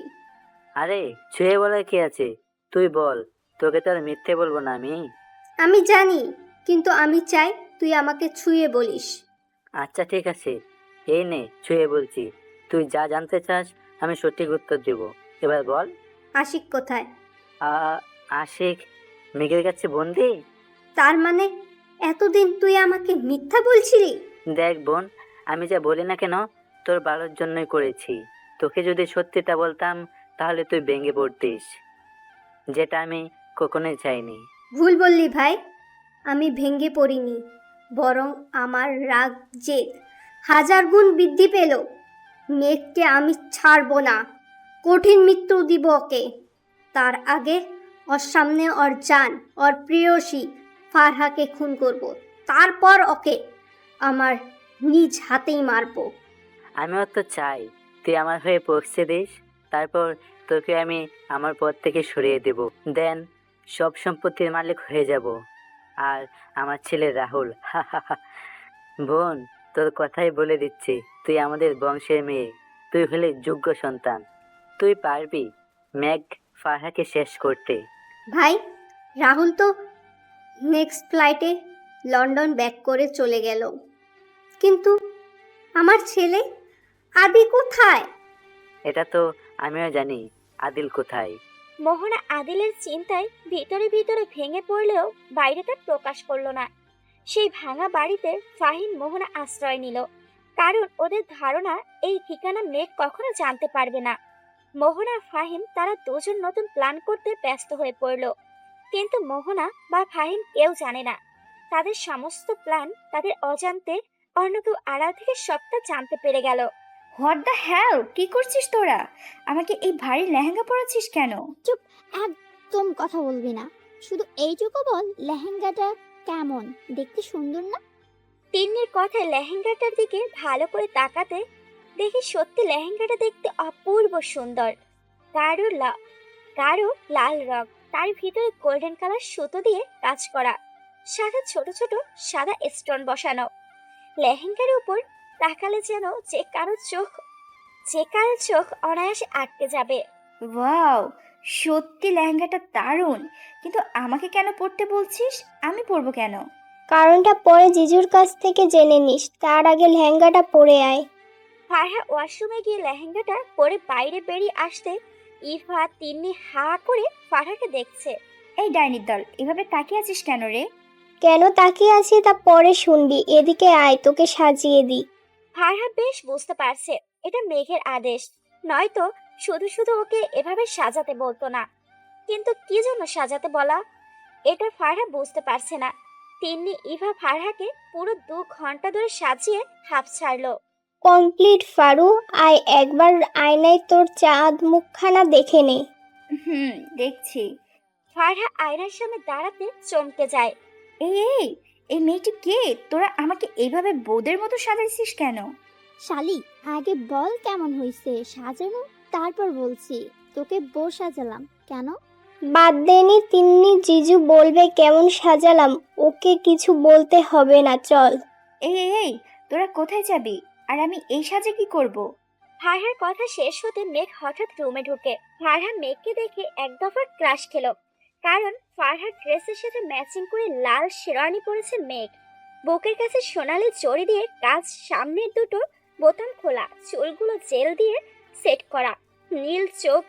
বুকের কাছে সোনালি জড়ি দিয়ে কাজ, সামনের দুটো বোতাম খোলা, চুলগুলো জেল দিয়ে সেট করা, নীল চোখ, মুখে চাপদাড়ি, লাল টুকটুকে ঠোঁট, সব মিলে ভয়ঙ্কর সুন্দর লাগছে মেঘকে। পারলে ফারহার চোখ দিয়ে গিলে খায় মেঘকে। ওহ গড, এরকম একটা ছেলে আমাকে ভালোবাসে, কি ভয়ঙ্কর। ফারহা এক ঢোক গিলে দ্রুত নজর সরিয়ে নিল। এদিকে মেঘ এখন স্ট্যাচু হয়ে ফারহাকে দেখছে। লাল লেহেঙ্গা পরায় ফারহাকে মনে হচ্ছে কোনো স্বর্গ থেকে নেমে আসা লাল পরী। অসম্ভব সুন্দর লাগছে ফারহাকে, যাকে বলে চোখ ধাঁধানো সুন্দরী। মেঘ কিছু মুহূর্তের জন্য ফারহাকে এক দৃষ্টিতে দেখতে লাগলো। লাল লেহেঙ্গা পরা, গলায় কানে ভারী ডায়মন্ডের জুয়েলারি, কপালে বড় টিকলি, নাকে নথ পরা, ঠোঁটে গাঢ় লাল লিপস্টিক, মুখে ভারী মেকআপ, হাতে ডায়মন্ডের চুড়ি, কোমরে বিচা, পায়ে সোনার মল। মেঘ আর অপেক্ষা করতে পারলো না। হুট করে মেঘ ফারহাকে কোলে তুলে নিয়ে রুম থেকে বেরিয়ে গেল। তিন্নি, ইভা ও মেঘের পিছু পিছু যেতে লাগলো। ফারহা ভয় পেয়ে মেঘের গলা জড়িয়ে ধরে। হুট করে এভাবে কোলে নেওয়ায় ফারহা মেঘের কোলে বসে চারদিকে তাকিয়ে দেখে পুরো বাড়িটা অসম্ভব সুন্দর করে ডেকোরেট করা, পাহাড়ি রকম ফুল মরিচ পাতি দিয়ে খুব সুন্দর করে সাজানো। বাড়ির এক কোণে বড় একটা মিট সেট করা, অদ্ভুত লাগছে। হঠাৎ মিট সেট করা হলো কেন? বাড়িতে তেমন কোনো লোকজন না থাকলেও মেঘ প্রচুর গার্ড চারদিক ছড়িয়ে ছিটিয়ে আছে। আর ঠিক বাড়ির এক পাশে ছোট্ট একটা স্টেজ করা, ওখানে একজন বৃদ্ধ লোক বসে আছে। মেঘ ফারহাকে কোলে নিয়ে ওই স্টেজে বসিয়ে দিয়ে নিজের ফারহার পাশে বসে পড়ে। কাজী সাহেব, বিয়ে পড়ানো শুরু করুন। মেঘের মুখে বিয়ে পড়ানোর কথা শুনে ফারহার চোখ দুটো বেরিয়ে আসার উপক্রম। কি বলছেন এসব? বিয়ে পারবো মানে? কেন জান বুঝতে পারছো না? আমাদের আজ বিয়ে, সো নো লাফালাফি, অনলি ঝটপট কবুল বলে ফেলো। Just shut up mister Chowdhury. আপনি ভাবলেন কি করে আমার পরিবারের অনুপস্থিতিতে আমি আপনাকে বিয়ে করব? লিসেন প্রেয়সী, তোমার বাবা বর্তমানে বিদেশ, তোমার মামনিকে বাড়িতে খুঁজে পাওয়া যায়নি। আর বাকিটা বলতে না দিয়ে ফারহা বলে উঠলো, আর আমার ভাই আদিল, ও কোথায়? তোমার সামনে চোখ মিলে একবার তাকিয়ে দেখো প্রেয়সী, কে দাঁড়িয়ে আছে। ফারহা মেঘের কথা মতো মাথা তুলে সামনে তাকিয়ে দেখে। বাই দ্য ওয়ে, সবাইকে মেঘ ফারহার বিয়ের দাওয়াত রইল। বাট আই হ্যাভ এ গভীর প্রশ্ন জনগণ, বিয়ের রাতে মেঘ ফারহা কি করবে? রোমান্স নাকি তুমুল রোমান্স? জনগণ তৈরি হন মেঘ ফারহার বাসর রাতের রোমান্স। উফস।